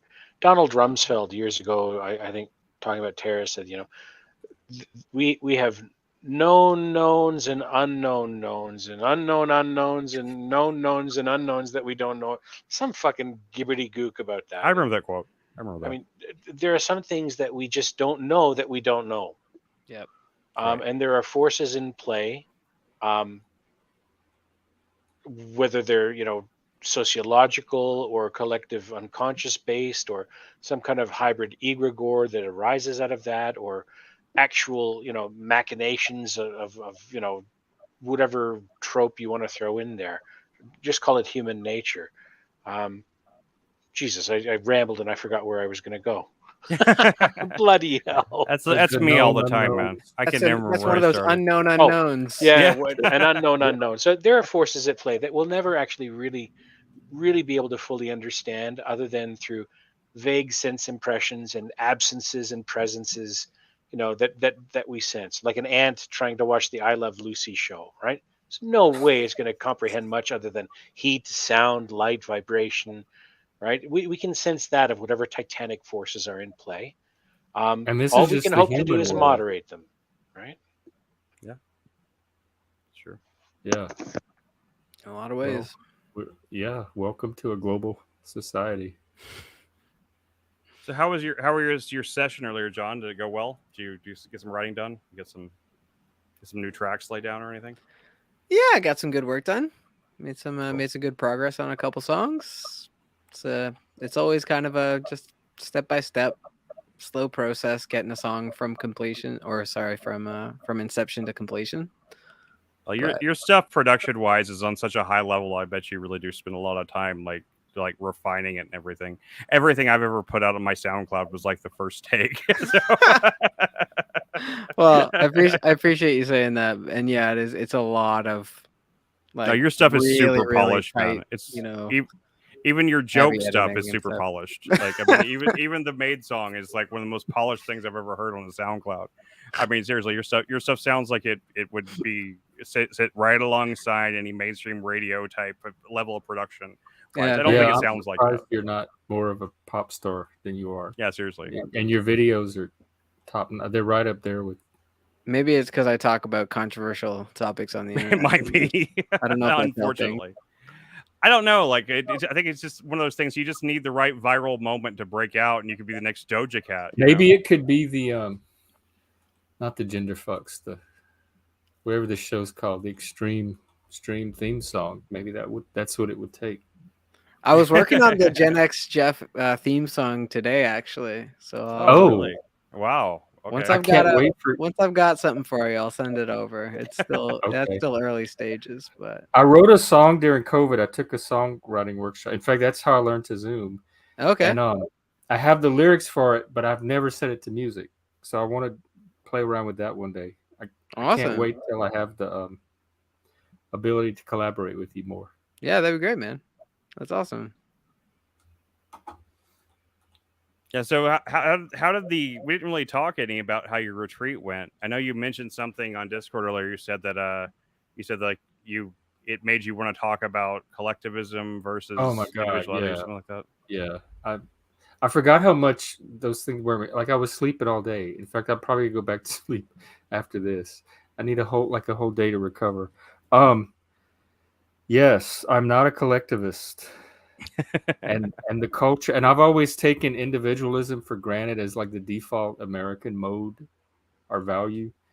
Right. And the culture up here, the Pacific Northwest, is very collectivist. And this weekend really kind of sharpened the differences for me. So I have a lot of thoughts on collectivism versus individualism or self-determination that I want to talk about maybe on our stream tomorrow. I think there's an interesting dichotomy to be made between collectivism and community, because community is kind of a collective made up of individualists. I mean, this is community right here. I have no problem. I'm a community. This is community. Yeah, I know. That's your thing. So collectivism is something totally. To me, it's a form of authoritarianism. It reads as authoritarianism. It's like the authority of the group instead of an individual, but it's still an authority higher than or outside of yourself that you have to align yourself to. It's a hive mind. Yeah, it's like the hive mind. Like everybody must do what's best for the hive. Yeah. Would you consider Dunbar's number? John, we talk about it here all the time. We talked about that last week on one of. Would you guys consider a family unit to be collectivist? No, I think collectivism is more of a mode or a style of or particularly dynamic than it is. Well, it's a dynamic in a population. A family could be collectivist, or it could. Yeah, at what degree, at what scale would you consider collectivism to be applicable as a category? Two or three people be collectivist. Right. Like, I've seen it in workplaces where you have two coworkers that set the whole collectivist tone for the office. Well, But could, like, if those 2 or 3 people were just in their own company, could they be collectivists? Like, without the context if of a... if the dominant organizing, like I call it, like the locus of control or organization is external and not internal, I would say it's approaching collectivism, because what I noticed from the weekend was a lot of the I can't say too much about it, but let's say what I've noticed in general is the predominant concerns of people in a collectivist culture are very fear-based, anxiety, insecurity. Am I doing what I'm supposed to be doing at the moment to fit in? Am I aligned to this dominant group value? And in an individualistic culture like mine that's self-determining, what I'm supposed to, I don't have that. I don't have social anxiety or fear. What I'm supposed to be doing in the moment is what I decide to do in that moment. I don't have to clear it with any kind of group consensus or align it to some group value. And the collectivist mindset is highly anxious because at any given second, they have to make sure that their will is aligned with the larger group will. May I interject? No. Yeah. Gen X Jeff, one of the easiest ways to make sure your will is in line with the group is to not have a will. Well, they have wills because they're very anxious about getting certain needs met, but they have to get it met through the group. Like the group has to sanction their need before they can meet it. And I don't have that issue. Like, so I don't think their will, it's not a cult. It's not a mindless cult at all. But it can turn into that. If you self-determine, you risk putting yourself outside of the group or above the group values, and then you get it's that Puritan thing you talked about. You get this, like they're constantly. It's very infantilizing. I don't know how adulthood exists in a collectivist society. They're constantly policing each other of everything, or they police language, they police desire, they police will, decisions. So anytime you voice anything or attempt to, even if you like try to get a second helping of food, you have to make sure the group's okay with it first. You have to kind of read the room and make sure that or if you get up to go to the bathroom, you have to make sure it's okay with the group before you make this move. That's a lot more aligned to traditional female social dynamics than it is with male dynamics. Men tend to be happy in a hierarchy, and we're okay with a dust up every now and then, but we like long-term stability.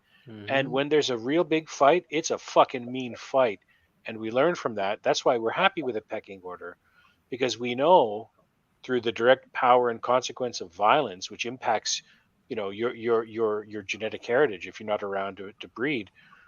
You use violence sparingly, but when you do it overwhelmingly, and you make sure the threat is forever neutralized.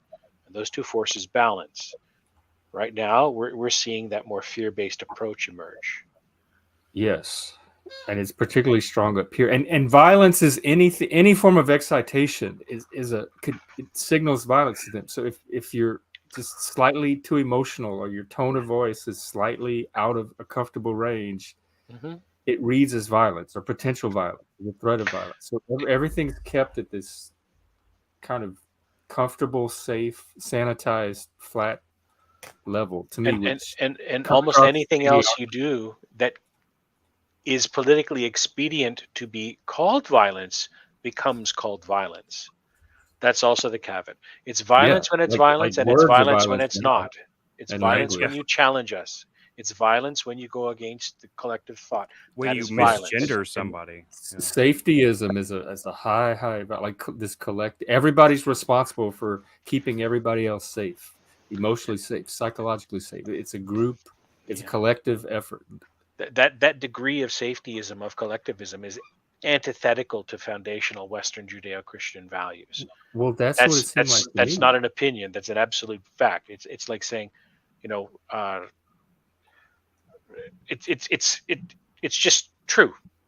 It's demonstrably true, right? You can go through logical proofs of individualism. They're just mutually exclusive. As an maybe that's a American, better it framing. felt Maybe that's a better it framing. felt like not America, and I thought maybe, well, I'm just from the South, and this is Northern values, but there was something that just didn't feel. It doesn't feel like I'm in America. Look up the fellow. He's dead now. His name was Yuri, Yuri Bezmenov. The Russian. I know. Yeah. I know you're- Demoralization. Yeah, demoralization, Yeah. social change, March 3 institutions. Hey, one of the power players outsmarted the others and grabbed up some valuable territory, like in a game of Risk. Right? They control the Australian bottleneck right now. Yeah. Any Risk players, that should make sense. I haven't played Risk dude, since I was I- like 12, Okay. and Yeah, same here. I never Right. finished a game of it. I've never finished a game of Risk in my life, so I'm not going to try to pretend like I know much about Risk. They have a queen on the board. We don't. Okay, There you go. all right. That's That makes checkers, sense. right? Something like that. I like people say that like checkers is for dumb people and like chess is for smart people, but I think checkers is awesome, and the red ones taste really good. Checkers That's a seems Norm joke. yeah. Checkers seems like a dumb joke until you see that guy that does the move where they take out the entire other person's board in one shot. Then it seems like the ultimate like galaxy brain game, you know. I mean, checkers was fun, but like chess has way more layers of complexity. Oh, it definitely that are does. Yeah. Interesting to me. Look into Well, it's- Go. Yeah, Go is never Go played is too much for my brain. I can't even like deal with it. I guess it seems so simple at first, but like that game is seriously like it hurts. There's a documentary about there was Microsoft or Google's like AI that finally beat like the biggest Go player in the world and like stuff like that. It's fucking insane. This guy that they beat was so demoralized by getting beat by this AI that he just kind of like I don't think he even finished the tournament. I can't remember now though. I think it's Frederick Knudsen. He does like Down the Rabbit Hole. He's the guy that did the I think it was DeepMind that played the Go game against. It was like a Japanese Go player. It's like a 3-hour documentary, but it's completely worth watching. It's on YouTube. Sorry to be Dr. Blackpill here, and I'm not blackpilled. I've actually moved through that phase. But you talked about that person being completely demoralized and not wanting to play anymore. Mhm. What's happening now to creative expression in the world? It's being automated. Yep, it's happening. So what's coming for vast swathes of population? Yeah, I completely agree. I mean, to a degree, I'm in that group. I've always been a bit of an artistic person. I've always tried to be working in the arts. I've made music. I've written screenplays. I've a couple of movies, short films gotten produced for my work. I mean, I'm not successful, but I've definitely always been in the art world. And I definitely see what's happening with AI, and I don't fear it because I don't think the AI is nearly as advanced as other people think. Yeah, I don't either. But at the same time, it just hasn't gotten that far. It's come really far really quickly. So who knows what's going to happen? Yes, but consider. Do you remember when YouTube first started and similar media sharing platform first started, and just the unparalleled quality of content that was put out? Right, content creators had to invest and learn and develop skills, and as time has gone by, you've had we've gone from the glory days of Wikipedia and fantastic educational videos on YouTube to ice cream yum yum. Like we've gone from that to the other. Like the Well, we TikTok, still like have. There's still TikTok good stuff NBC thing. though. Oh yeah, yes there is. there's great stuff. But I wouldn't the say vomitous from, torrent also. of shit that is coming in music and filmmaking. Why even bother?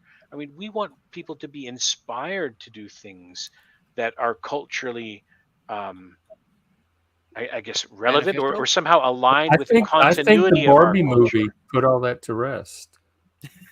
Yeah. I don't know about that, but it was a good movie. It was all I right. just found out my niece is dressing up as Barbie from the It Barbie really movie for restored my Halloween, faith in creativity.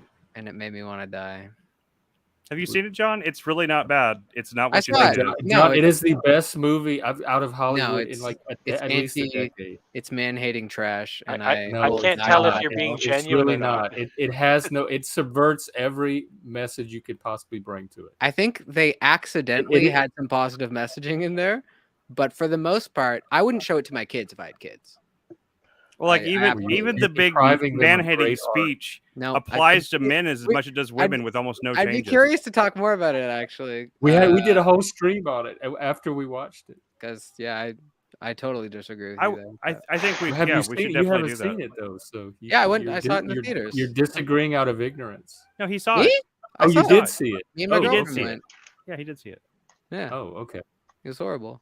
Well, yeah, we should talk about it. No, it was, I thought it would. I personally, I don't like it as much it was as Jeff satire. liked it. It was satire. Very Maybe it was.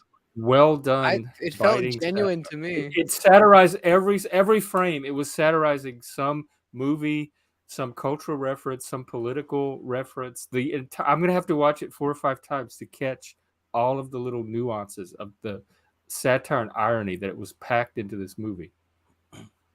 I personally thought it was a train wreck that I kind of enjoy because I like train wrecks that are really ambitious, like it was.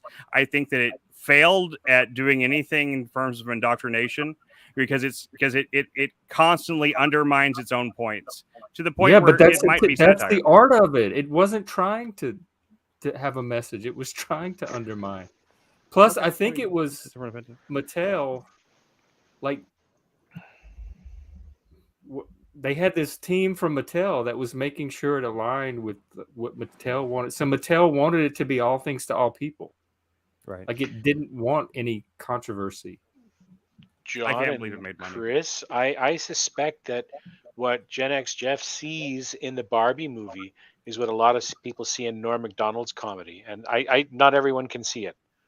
Right, it's that Maybe. kind of thing that's there. The levels of mocking, satire, but also, you know, I'm human, so I'm along for all the ridicule too. I'm just at the tail end of it, right? Drag me on something else. I think maybe that's what Gen X Jeff is trying to suggest. That there are layers there that maybe the only way they could get it made was to tick off certain other boxes, like the Tom Green movie, Freddy Got Fingered. I love that movie. Oh, I never did see that one. I love Tom If you Green. want Freddy Got Fingered is amazing. It's the to most understand- anti-movie ever I'm made. adding yeah, it to our list. exactly. Red Letter Media did a fantastic breakdown of how why Freddy Got Fingered, and I appreciate the movie with new eyes now at what Tom Green was doing. Oh yeah, I he- thought that way before the Red Letter Media thing came out. Nice. I've been a big fan of it as like it's the anti gross out comedy. It tries to push everything to its absolute limit to the point where it breaks. It's like Well, this. that's art, It's a work of And that's anarchist why- art. Yeah, and that's why AI can't make art. that's 'Cause AI exactly can- that's AI can exactly do right. craft. Exactly, AI cannot break the boundaries. exactly. Yes, think but you're that's kind of like saying that McDonald's won't. I'm sorry. Anyway, it's going to be McDonald's food quality or fast food slop quality art. It still will be Yeah. art to some people Yeah. with critically impaired faculties when considered from the perspective we come from generally, right? Right. But Their I don't know if faculties will be so different than ours that Is that what they much appreciate worse as art. than the current state of things? Yeah, Because I feel I- like I a lot of feel people. We're that to someone else. Yeah. It's Why do not you art. think? that's Why do you gonna think the threaten- globalists are doing what they're doing? We're that to someone else. I think I agree with the spirit of your point, if I'm understanding it right. All right. Yeah. You're saying that like we are the same thing that we're saying about them. We're that to someone else, right? Yeah. Right. Yeah. What are we to if someone anyone else? has ever rap's not real music, well, we say that about everything, right? Jazz not real music, rock's not real music. Hey, not everything stays the same. And you need a balance between any progressivism and any conservatism, and we're going to look at certain things, right? Like some rap songs, I just can't listen to because I have no way to connect with it, right? I don't consider certain types of rap or rock or Christian music, and to me that's not art. That's it's like the left memeing, right? The left can't meme, right? Faux art, pretense art, it can't be art because there's some flaw there. But we all have different tastes. I don't want to be a super moderate about that, but it's genuinely true. You can have an absolute disagreement with someone about what is and isn't art, and you've got to remember though, unless you just vouchsafe not all within parameters. Minor attracted person, for example, they're outside any normal parameter. So I don't want anyone using, They are now. everything's relative. I'm not a relativist. But you have to have at least a standard deviation or two, no more than a baseline with which to kind of overlap with someone else. And we all fall out of each other's baselines in certain areas. The point is we have to be civilized about it, or at least we have to be preventative about allowing apex social predators to unduly concentrate their influence to impose their will on us. Because again, the best way to conform with the herd, right, the pack, to not get thrown out for an evolutionary survival advantage is to keep your head down. Don't be the nail that sticks up. You won't get hammered down. Or we could just crush the Not heathens. Just kidding. Maybe. Do you think that's a realistic threat of apex social predators banding together to control the rest of us? I think that's always a threat. I think that's human nature. Yeah, it's human nature, but we have like in America, I don't feel like it's a threat with our political process. I think Or it's not one that I take. Like I don't stay up at night worrying about it. I think I worry about individual apex predators because I've had enough of them in my life, but I don't worry about their ability to organize at scale. I mean, if you just look at America as, in its historical context, it's like, well, that's an example that when apex social predators are kind of kept at bay by the masses, that can work for a period of time. And I would imagine there's sort of a wave-like pattern to that over, however long in human history. And I wouldn't be surprised if there's always apex predators trying to get back on top, and there's always the masses trying to put them back in their place. And there's peaks and valleys. And my gut says that we might be headed for a deep valley in that framework. But I don't think that that's the end of the game. Consider, please, that, and this is a very crude brush of things, but as far as I know, all living things have basic needs, and one of the most primal needs we have is the urge, or not a need, an urge, is the urge to procreate, right? To have your genetics continue on into the future. The procreation urge is there. At I the knew Jeff would population respond level, to that. At the population level, right? Well, apex social predators, of course, they come to dominate whatever hierarchies they come to interact with, right? They're going to pass on that tendency. And of course, with heritability laws and other things, the first nobleman came from that, right? It's mafias all the way down from the strong man in the band of pre-Homo sapiens, That's right? that Neanderthal DNA. Sure. And of course, you want a strong leader that is empathetic, of course. You also want the strong leader to have a psychopath or two on his side that he can control to go out and do the really dirty jobs that the tribe needs done for the greater good, right? When all of these forces go out of balance, you have different folks dominating things. So yeah, multi-generational apex social predator psychopaths. How do you ensure the progeny that you create survive well into the future? You set them up for success. You teach them what they need to know to hunt, to satisfy the family honor, the drive, the imperative. Again, it's just human nature. It's out of balance now. It always will be. There's no permanent solution. There's no permanent fix. It's always in flux, like John was indicating. Right? The amplitude now is wildly out of chaos. It's like our planet Earth, right? We have a tilt, an axial tilt of the planet between, I think, 22 and 24.5 degrees, right? So like the Milankovitch cycle of glaciation and so on deals with orbital mechanics, the wobble of the planet and the shape of the ellipse the planet makes around the sun. So too with this kind of social dynamic. It's out of balance right now, grossly so. And in my mind, a big part of that dynamic too is like, well, we are nature's playthings, and populations that strike a better balance of people who can cooperate with each other better than a population that suffers from infighting due to for one example, people who want more than their fair share, the predators, well, they'll get outcompeted by humans that can cooperate better, a group of, a population that is better aligned in their goals. A fitness test.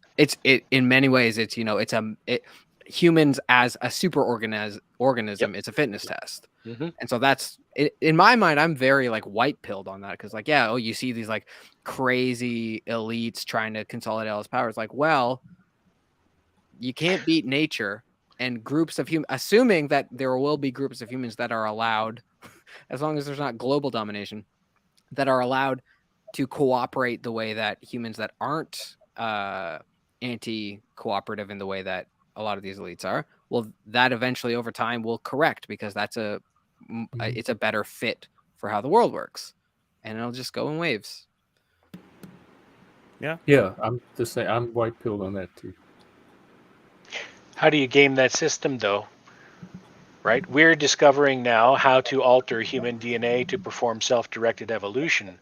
So once you become glommed into something like that, how do you game the system? Sci-fi. But how do they start designing what is and is not a fitness test? You start sorting.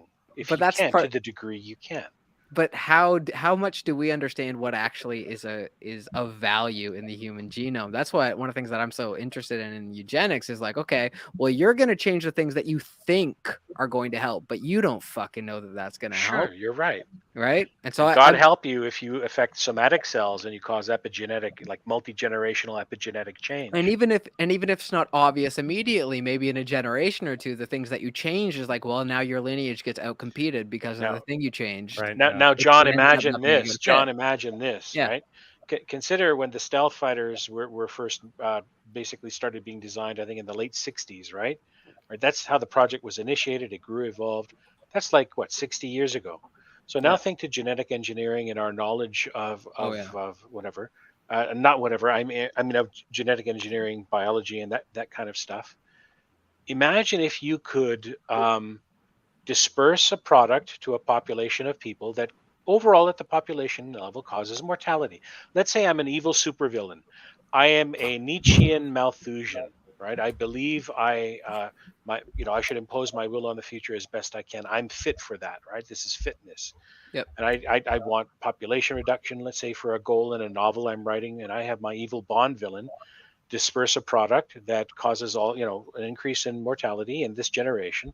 It also has the ability to affect their gametes, right? Their sexual reproductive cells, such that children born from them also express the same autoimmune functions and lowered mortality, right?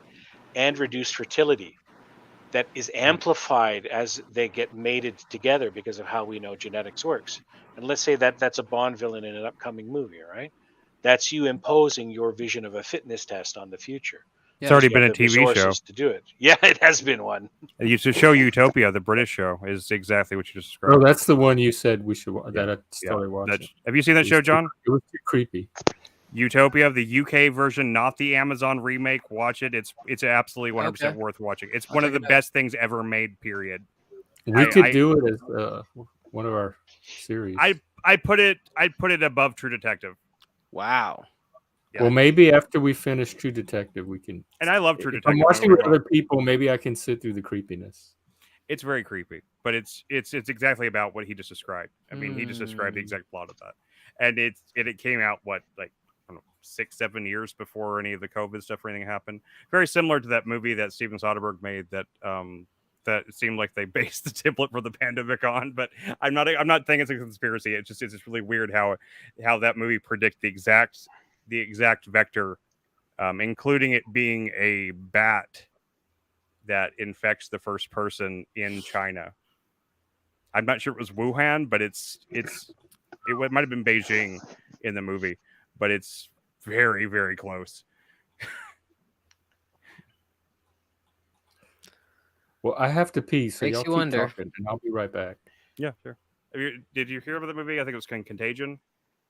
Oh yes, and Yeah. I think John I Cusack was watched it. in both films, wasn't he? Both shows. Matt Damon was in Contagion, right? Was in Contagion. John Cusack was in the Amazon remake of Utopia, and it's not worth watching at all. It is one of the worst things I've ever seen, and I did not go into it with a negative like mindset. I was really excited. I thought it was gonna be great, and it was shameful. And I don't even know, they didn't even change that much, but the things they changed about it just like it just felt wrong and weird the whole time. Sacrilegious. I also remember when John Cusack was in the movie High Fidelity. Yeah, It's a great movie. It was a good film. I love that movie. Yeah. You haven't seen High Fidelity? It's about music nerds, man. It's be right up your alley. Well, I'm not a music nerd though. Yes, you are. Nah. Well, it's funny because like when I was with my ex-fiance, she got irritated after a while because I was just pointing out like all the records in the store and all the bands that were referenced. And it's like, okay, you don't need to be such a nerd about this stuff. It's That's a really good girl movie. shit right there, man. Girls don't get it. That's kind of what the movie's She's about. like, It's just about girls you not can getting tell it. me who does the. She was like, you can tell me who does the music, but can you please not tell me who plays what instrument and all this other biographical stuff about them? There was a TV show made about High Fidelity too, but it starred Lenny Kravitz's daughter, I think, if I'm not mistaken. I never saw it though. Zoe. Zoe. Catwoman. Zoe. Yeah, there you go. Yeah, it was it. I saw like half of one episode, but it didn't really do anything for me, so I didn't watch the rest of it. Guys, it's a Canadian Thanksgiving, by the way. So We Yeah, talked about it happy earlier. thankful, thankful for this. Thankful for all you guys. Yeah, Well, thankful thankful for you for too, you. John. We talked about that at the when Oh, John did joined. you? Oh, the other Yeah. John Naj. Because I guess Snodge is also he's a Canadian John as well, is he? I'm gonna call him No J. No Jay. No That's a Jay. good name. Do y'all do turkey and all that the same Indeedly traditions? doodly, neighbors. Yeah. Cranberry. Yeah, cranberry Speaking of sauce. turkey, have any of you guys ever tried Cap On? That's a hen, huh? It's a castrated rooster, and it's supposed to be even better than chicken in terms of taste and all that other stuff. But I've never had it before because they're pretty expensive. It's called Cap On. Yeah. Have you tried Cap Off? It's a circumcised rooster.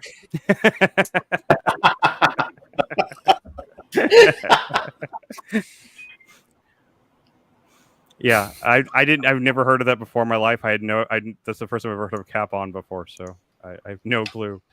Yeah, just look up a picture of it. So just- in Canada, you eat the same things they do in American Thanksgiving. It's the same set of things. If you don't like add poutine or something to it. no poutine. Well, No, that's we a just shame do the because same as you poutine's guys. amazing. We make some turkey. We go down to the hockey rink. We all sit around in a circle around center ice, and we just enjoy Thanksgiving, just like you guys. I wanted to make poutine, but it's really hard to find cheese curds at the store. Yeah, poutine's one of those things that's not really that easy to make at home. I love poutine. I think it's amazing. So Yeah, poutine rules. Yeah, I love it too. I don't understand why it's not common all over the world. It seems like it'd be like the one Canadian export that might really catch on, but I guess hockey did for a little while there, but it doesn't really. Did it? Yeah, Did it really? Not really. We have a hockey team here in Dallas. I The Dallas see them. Stars, man. Yeah, I see They them won- practically giving away the tickets all the time. Anytime yeah. like they're playing. A lot of people in Toronto, because it's so impossible to get tickets to hockey games here, like they'll fly down to somewhere like Dallas or somewhere in Florida to see when the Leafs play down there because they can actually get tickets instead of just seeing it. Like I live, I don't know, 3 or 4 kilometers from where the Leafs play, but I would never be able to get, like, it'd be way cheaper for me to just fly somewhere else. It would be like me trying to get Cowboys tickets here. Yeah. Right. Cowboys tickets are next to impossible to get unless you are willing to fork out $1,000. And I mean, I don't give a shit. I don't watch football, but That's, but my family would love it if I could get them Cowboys tickets, but I can't. So that's a wonderful kind of mentally tangible sign of inflation, right? Generational inflation. Father could take his kids out while mom did something at home, or vice versa. Take the kids out to a movie and lunch, and you could do that, right, on a working man's salary, without actually having to worry about paying rent next month for doing so. Yeah, not anymore. It's crazy. Yeah, the cost of everything has definitely. I mean, even I thought it was a little bit exaggerated. People are talking about inflation stuff, but here it's really started to creep up to the point where, like, seriously, like if you want a 12-pack of Coke, it's like $10 now, like at Walmart. Like it's not Campbell's even soup like, is $3. A yeah, can I of know. Yeah, soup. I mean, not even 6 months ago, those cans were below $1. Were like Right, it used to 60-something be under cents. $1. Yeah. Wow. Yeah, the prices for things have gone up, and I don't think it's like a natural creeping of prices based on like costs and stuff like that.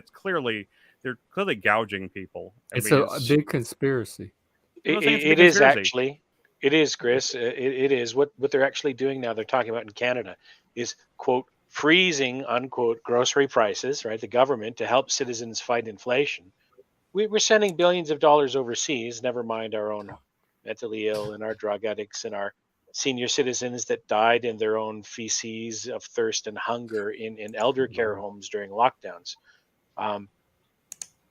There's nothing to go there, but food, right? Centralization of government power, price controls, more cartelization. That's Canada's. That's going to be Canada's unfolding response to that. It may happen elsewhere as well, and may happen in some parts of the states, right? The Northwest, where Gen X Jeff is in some areas, we may see the same thing happening.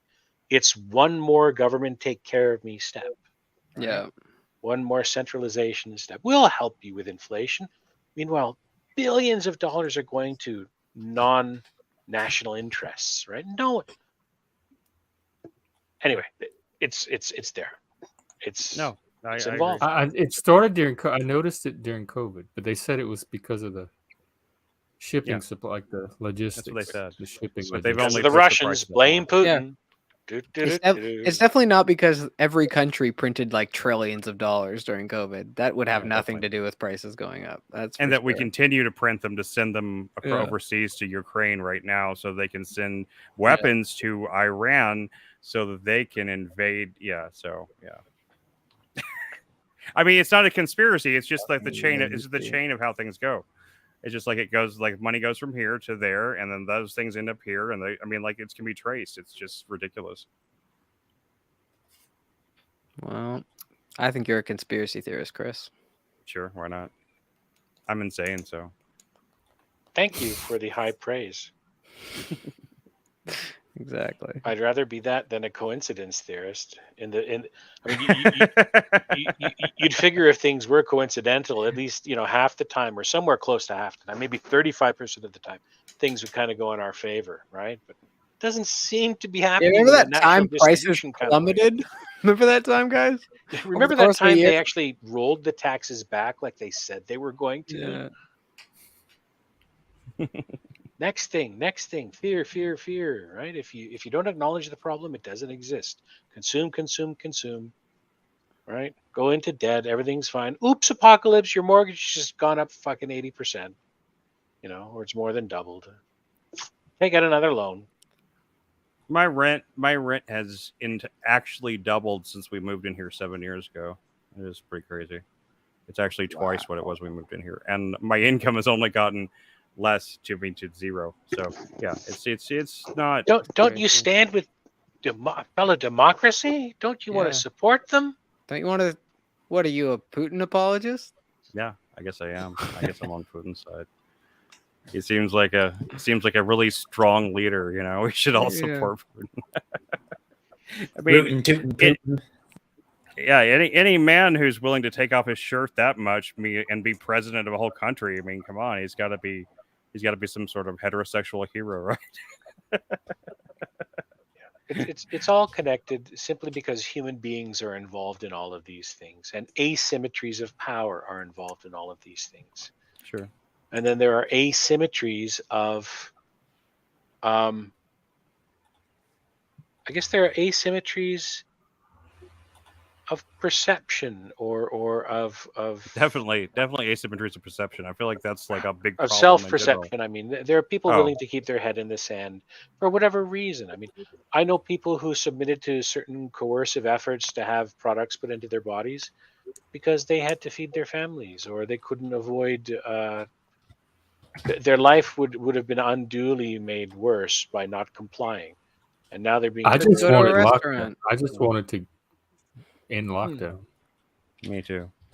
It's Like that was the ticket to rejoining life again. That's how they get you. But every how they time got me. people I mean, I don't start regret getting it. unified, right? People are starting to talk more about J6 and 41,000 hours of tape, and the economy really is kind of getting bad. What's going on, right? Now there's one more thing to divide people. Are you pro-Palestinian? Are you pro-Israeli? Don't think about it. Pick a side, or you're a bad person. Yeah. No one needs the stress. It's going to be. Well, It's I gonna don't think break you're a so many bad more person. people. I think you're an ignorant person. If you're Well, no, but yeah, I think that's what John's saying is it's the forces that be that want people to feel like they're in a decision dilemma where they have to choose one or the other, whereas the enlightened centrists, TM, I'm just sitting here with my Aware of popcorn watching it play out. I think. But I'm definitely pro. I appreciate pro-Western. that point, but like having seen some of the images from this past couple days, like the Right. saying what like eating the popcorn, watching to me just like that makes me sick. See, I don't look at that though. Yeah, Don't. you don't want to eat Don't. popcorn when you see any of that stuff. I don't even look at Twitter that much, and I still ran across. I feel it. myself welling up right now just thinking about it. It's fucked, man. It is so fucked. I avoided all of that. I don't even look at Ukraine footage. It's for the best. Yeah. There isn't that much stuff. I haven't seen that much stuff from Ukraine. I'm sure there is it's out there. I never saw it, but somehow the Israel stuff, it found its way into, and I wasn't even trying to look at it. I clicked on something, a notification I was trying to clear off, and it opened up, and I was like, oh, I'll just look at the homepage, and then I saw a bunch of stuff I didn't want to see, and I mean, I guess it's better to know that it's out there, but fuck, it's just I've seen enough horror. I don't need to. It's some of the most horrifying stuff you'll ever see. It's worse than any horror movie. I don't always remember to do this. I'm trying more often to do this, but anytime sensationalized media like that comes out, I really have to stop and ask myself, and I'm trying to do it more often. Who's benefiting from me having my emotions activated before my mind? Absolutely. And how can I step back from that? Absolutely. Yeah. You're right. I'm not good at it yet, but I'm trying to get good at it. It's an old trick, and they've got it fucking down pat, man. Some of the images that, like you guys talked about in Tinderfucks the other day, like you talked about some of the images, and you talked about the what that one tweet was like, what did y'all think that meant, kind of thing. Yeah, like the kind of the callousness. What did you guys think decolonization meant? Vibes, papers, essays? Come on. Yes, I said vibes, papers, essays, losers. Yeah, right? losers. That's what it was. That's what it was. And like that was in response to videos of people. These were just innocent women, innocent victims. Please, and they were being Please consider something though. You can find videos of Palestinian children being taught to hate the Jews as pigs and apes and so on. Oh, I know. They have little Palestinian puppet show, like yes, and I just saw a video today of 4 little Palestinian kids. Instead of playing, cops and robbers, they played assassinate the Jew from behind with a knife. Right now, the thing is though, that woman on Twitter who was saying, "What did you think, Colin?" She's the intellectual equivalent of those kids. She's been shaped into that, so we can't blame her too much. I mean, if we can gracefully try and fold her back in without threat to us, sure, but we've got to remember. I think in situations like this, the blame game is generally unhelpful. It is. That's another part of the trick, right? So we've got to remember when these leftists come out, just like the rightists with a hateful kind of message, why might they feel that way? Who's manipulated them to such a point of irrationality? Or how have they been maybe incentivized to do it to themselves? Incentives play a big role here. So of course, show me the incentive and I'll show you the result.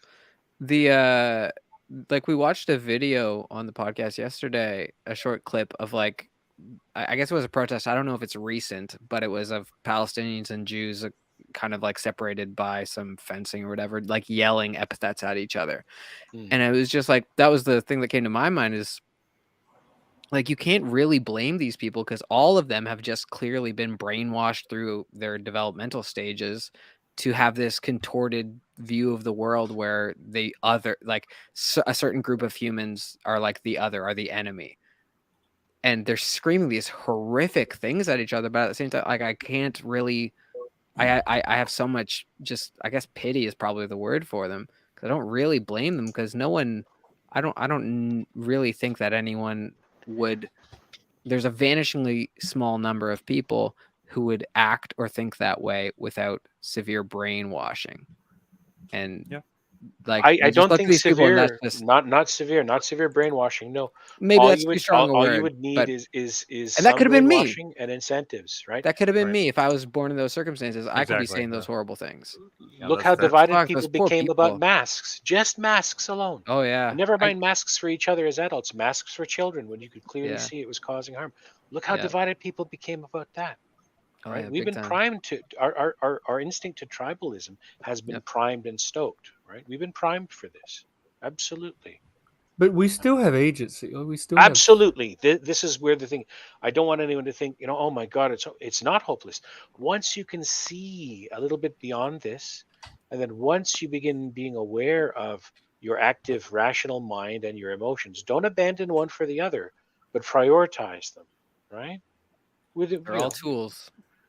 And realize that everything is a little more complicated, and you can be right or you can be effective. Which one do you want to choose? Maybe both.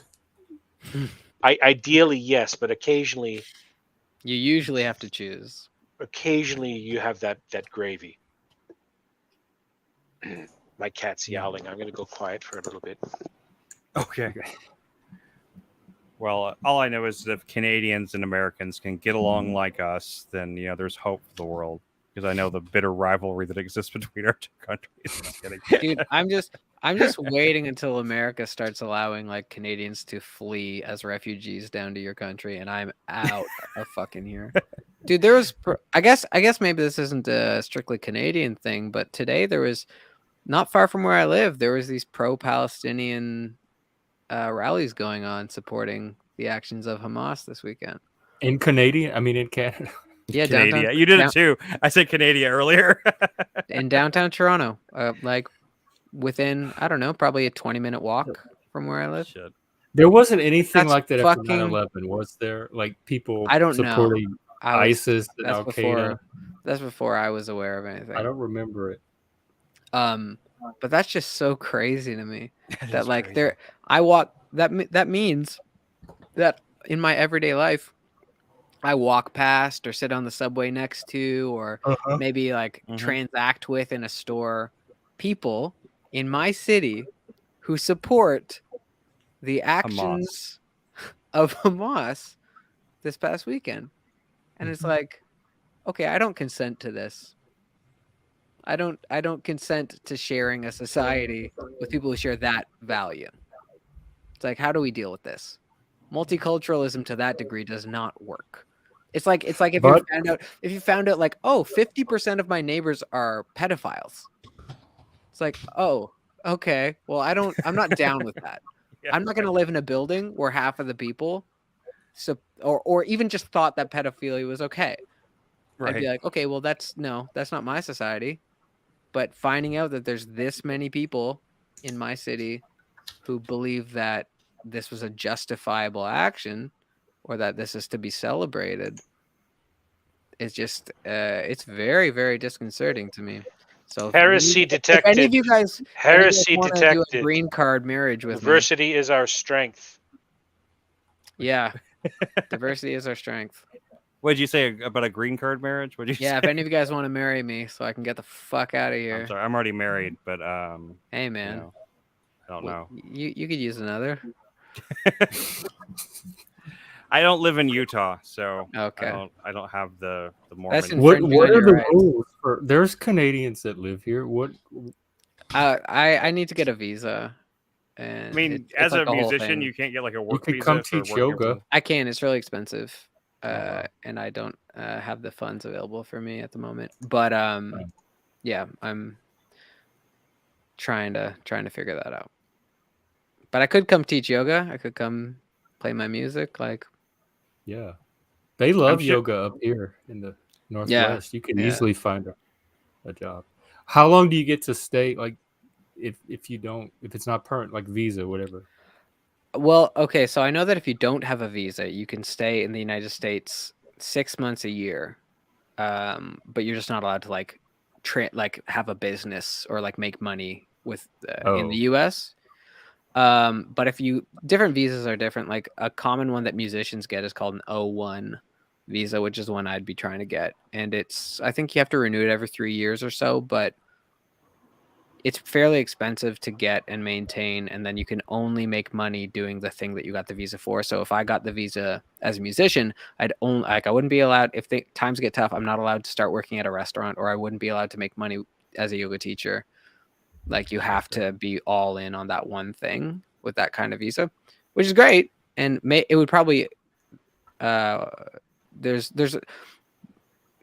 I think it would probably be fine if I got one of those, but it'd be nice to have the safety net of, well, if that doesn't work out for a time, then I can do this, that, or the other thing. And that's one of the things that's not as ideal about coming down on a visa. I was just going to say really quick, thanks for having me on. I'm actually going to bounce, but Right. I'll be back. I'll be back again. Yeah, it was good to see you. Thank you. Stop by again and we can talk. I hope I'll have more to say, like on a day where I'm not so busy. That's all right. Well, man. this was a full panel too, so It was a pretty good one. I was just mostly listening anyways to what everybody else was saying. Well, we'll be nice streaming to tomorrow. meet you, man. Welcome Oh, anytime. yeah, nice to meet you too. Yeah, I think Machine's doing a premiere right now too. Was he premiering a new video? No, I think it's an old. Let me see. Machine? I don't know what that is. The Machine Lies. So, yeah, It's channel. not Oh familiar. Friend of the channel. He's premiering his older appearances with Drew, so Okay. to like set the context for the drama. Yeah, it's a channel that there's lots of drama with, but not because of Machine Lies, because people like to troll him, and he's a Muslim, so he's got there's a lot of people that It like started when I went on his show, and some of his friends got so offended that he had a gay Satanist on his show. And so they kind of attacked him for that. But then I noticed they did it with other of his guests too. So if they don't like his guest, then it's kind of like cancel culture from the right. And it's that Orthodox crowd. So he criticized Jay Dyer around the same time. And they all started circling the wagons against him. I don't know these names. He used to be on the Crucible some. He's debated Andrew before. Okay. That's probably the easiest connection. That's one of my explain. favorite debates. John, Yeah. have a look at an old internet kind of meme video called "The Spirit of Truth." All right, it's an unbalanced preacher in the States, fuzzy video on a late night cable access TV, and people call in to troll him hard, and he goes off into autistic rants of Bible thumpery. Right, that's I think what some people may be doing to Machine Lies. They're willfully it's like calling into a faith healing line and say, "I've got terrible gas. The devil is in my ass. Help me get him out." Like that kind of stuff. Okay. Yeah, that is the kind of stuff they do to him. I'm That is. offended. Do you have a link to the preacher video, or what's it called? The Spirit of Truth. Let me find it for you. One moment, please. I think I've seen a video like that before. I don't know if it's the same one you're talking about, but I've seen videos of people trolling like preachers like that before. And yeah, sometimes it can be pretty John funny. 14. Is he a white guy? Old white guy? No, it's a black guy. You said it's really fuzzy. Yeah, it's a really old fuzzy video. It's from 17 years Oh, ago. I think Here's I found it. A bald-headed black guy standing in front of some mountain wallpaper. Yeah, there's a link in the chat feed that we were looking at, I think. I see one video from Kenneth Copeland Ministries. The Spirit of Truth will guide you, and he's my spiritual leader. So I think I have seen this. Have you ever seen anyone that looked more evil than Kenneth Copeland? Yeah, his when he's standing face- by that airplane talking about demons. Yeah, I know. He has like this demon was face. pure I don't even projection. get it, man. He's creepier than any horror movie villain. it's shocking that anyone could not see how obviously evil that man is. I know, it's so obvious. It's Yeah. kind of. I kind of felt that way about the previous Pope, though, too. The one that You looked will like. own nothing and you will be happy. Yeah, exactly. Like, why is anyone listening to this guy? Yeah. Like, For real. he's not No, hiding it. Oh yeah, I've seen this one before. The one you put up, yeah, I've seen this one before. Yeah, this guy, he does get trolled like so hard. Yeah, it's something to watch sometime. I think it's a pretty famous internet video. Really, that is one I've seen before. I thought that's what you're talking about. But It's a kind of an infamous meme video. I think it's been memed a bunch, to be honest. Well, guys, I guess it's kind of wound down now. Everybody seems like we're kind of like getting quiet. I was just watching a section of the video. Yeah, I should actually probably run. It's just about bedtime for me, and I always stay way longer on these than my health says that I should. But thank you for coming, man. It's been great. I love it anytime you guys stop by. Yeah, it's always a blast to talk to you guys. So I'm gonna sign off for now. I'll check out the. Is there a particular timestamp in that video, John, that I should watch? No, Or the one that you not that I just- remember. It's okay, just a I'll check funny that out. video. It's It's just a funny, little bit yeah. of cruel humor to laugh at the poor guy, because he really thinks he's doing God's work by being evangelical, but Well, lots of people think exactly that in a lot of different contexts, eh? I grew up around lots of TBN types growing up, so I've seen What's them all that? in real life. TBN types. You've I don't seen know what that TBN. means. It's literally like 4 blocks from my house. The actual TBN studio. It's a Trinity Broadcasting Network. They were one of the big. Okay, we don't. It was have like that. the first cable network that did nothing but Oh, yeah, I preach- remember but TBN. preachers like 24/7. Okay. Anytime you turn on TBN, there's like somebody on there preaching evangelical Christianity and some. So a lot of the big like they call it the ones that the preachers that tell Is it- everybody that they to believe in money and stuff like that God Yeah, will give them money. prosperity Like, gospel. prosperity gospel, yeah. Yeah. Tons of the prosperity gospel guys came there. Jesse Duplantis, who is really infamous for talking about how he knew that God wanted him to have like a 5th jet or something like that. It's like people like that. Yeah, it's Beautiful. they have this White House looking like palace thing that's just right over here from where I live. he needed a 5th jet, and Ukraine needs more money. Yeah. Is that the network with Jan Crouch on it? Yep. I mean, a long time ago. I I don't think believe she's in the still there anymore. scriptures it says it's easier for a camel to walk through the head of a pin than Yeah. for someone I who believe hasn't it. donated You money can't to walk through the Ukraine. head. Is that right? That's right. That's exactly what think Jesus said. Pretty sure. He was a big Ukraine supporter even back then. So big Yeah. OG, big OG. I think that's John 3:16 trillion to Ukraine. Anyways, all right. Great talking to you guys. Yeah, Good later, night. man. I'll see y'all later. All right. Peace. Always a Peace, pleasure. bye. What time you want to stream? I have it set for 1. I mean, Yeah, that's it'll be fine. 3 your time, Yeah, sure. I'll come and on then with we you can three. go from that directly into the TV sure, show, Jacob. and Sure then thing, man. I got a group after that. Yeah, definitely, man. I'm about to get out of this room here. This is where I usually stream from, but for some reason our air conditioning like went out earlier today. I got it fixed. It was just like the batteries and the thermostat thing, but the air conditioning had been running all day. I didn't know it, and so it's so hot up here right now. I'm about to go downstairs and sleep on the couch because like my wife's room. My wife, she has trouble sleeping in bed with people. Like we can sleep with her sometimes, but she's with the medication. It's been harder for her because I wiggle a lot. I have restless leg syndrome, so she can't really sleep next to me a lot of times. So I sleep in a separate bed a lot of times. But anyway, so I'm about to go downstairs and cool off because I'm like sweating my balls off right now. Okay, yeah, we'll It's go so take hot care up of here. It's like 98 upstairs, like at 10:30 at night. Yeah, it's ridiculous. So. Okay. And John, it's been a pleasure. I'm really glad you came by. Yeah, absolutely.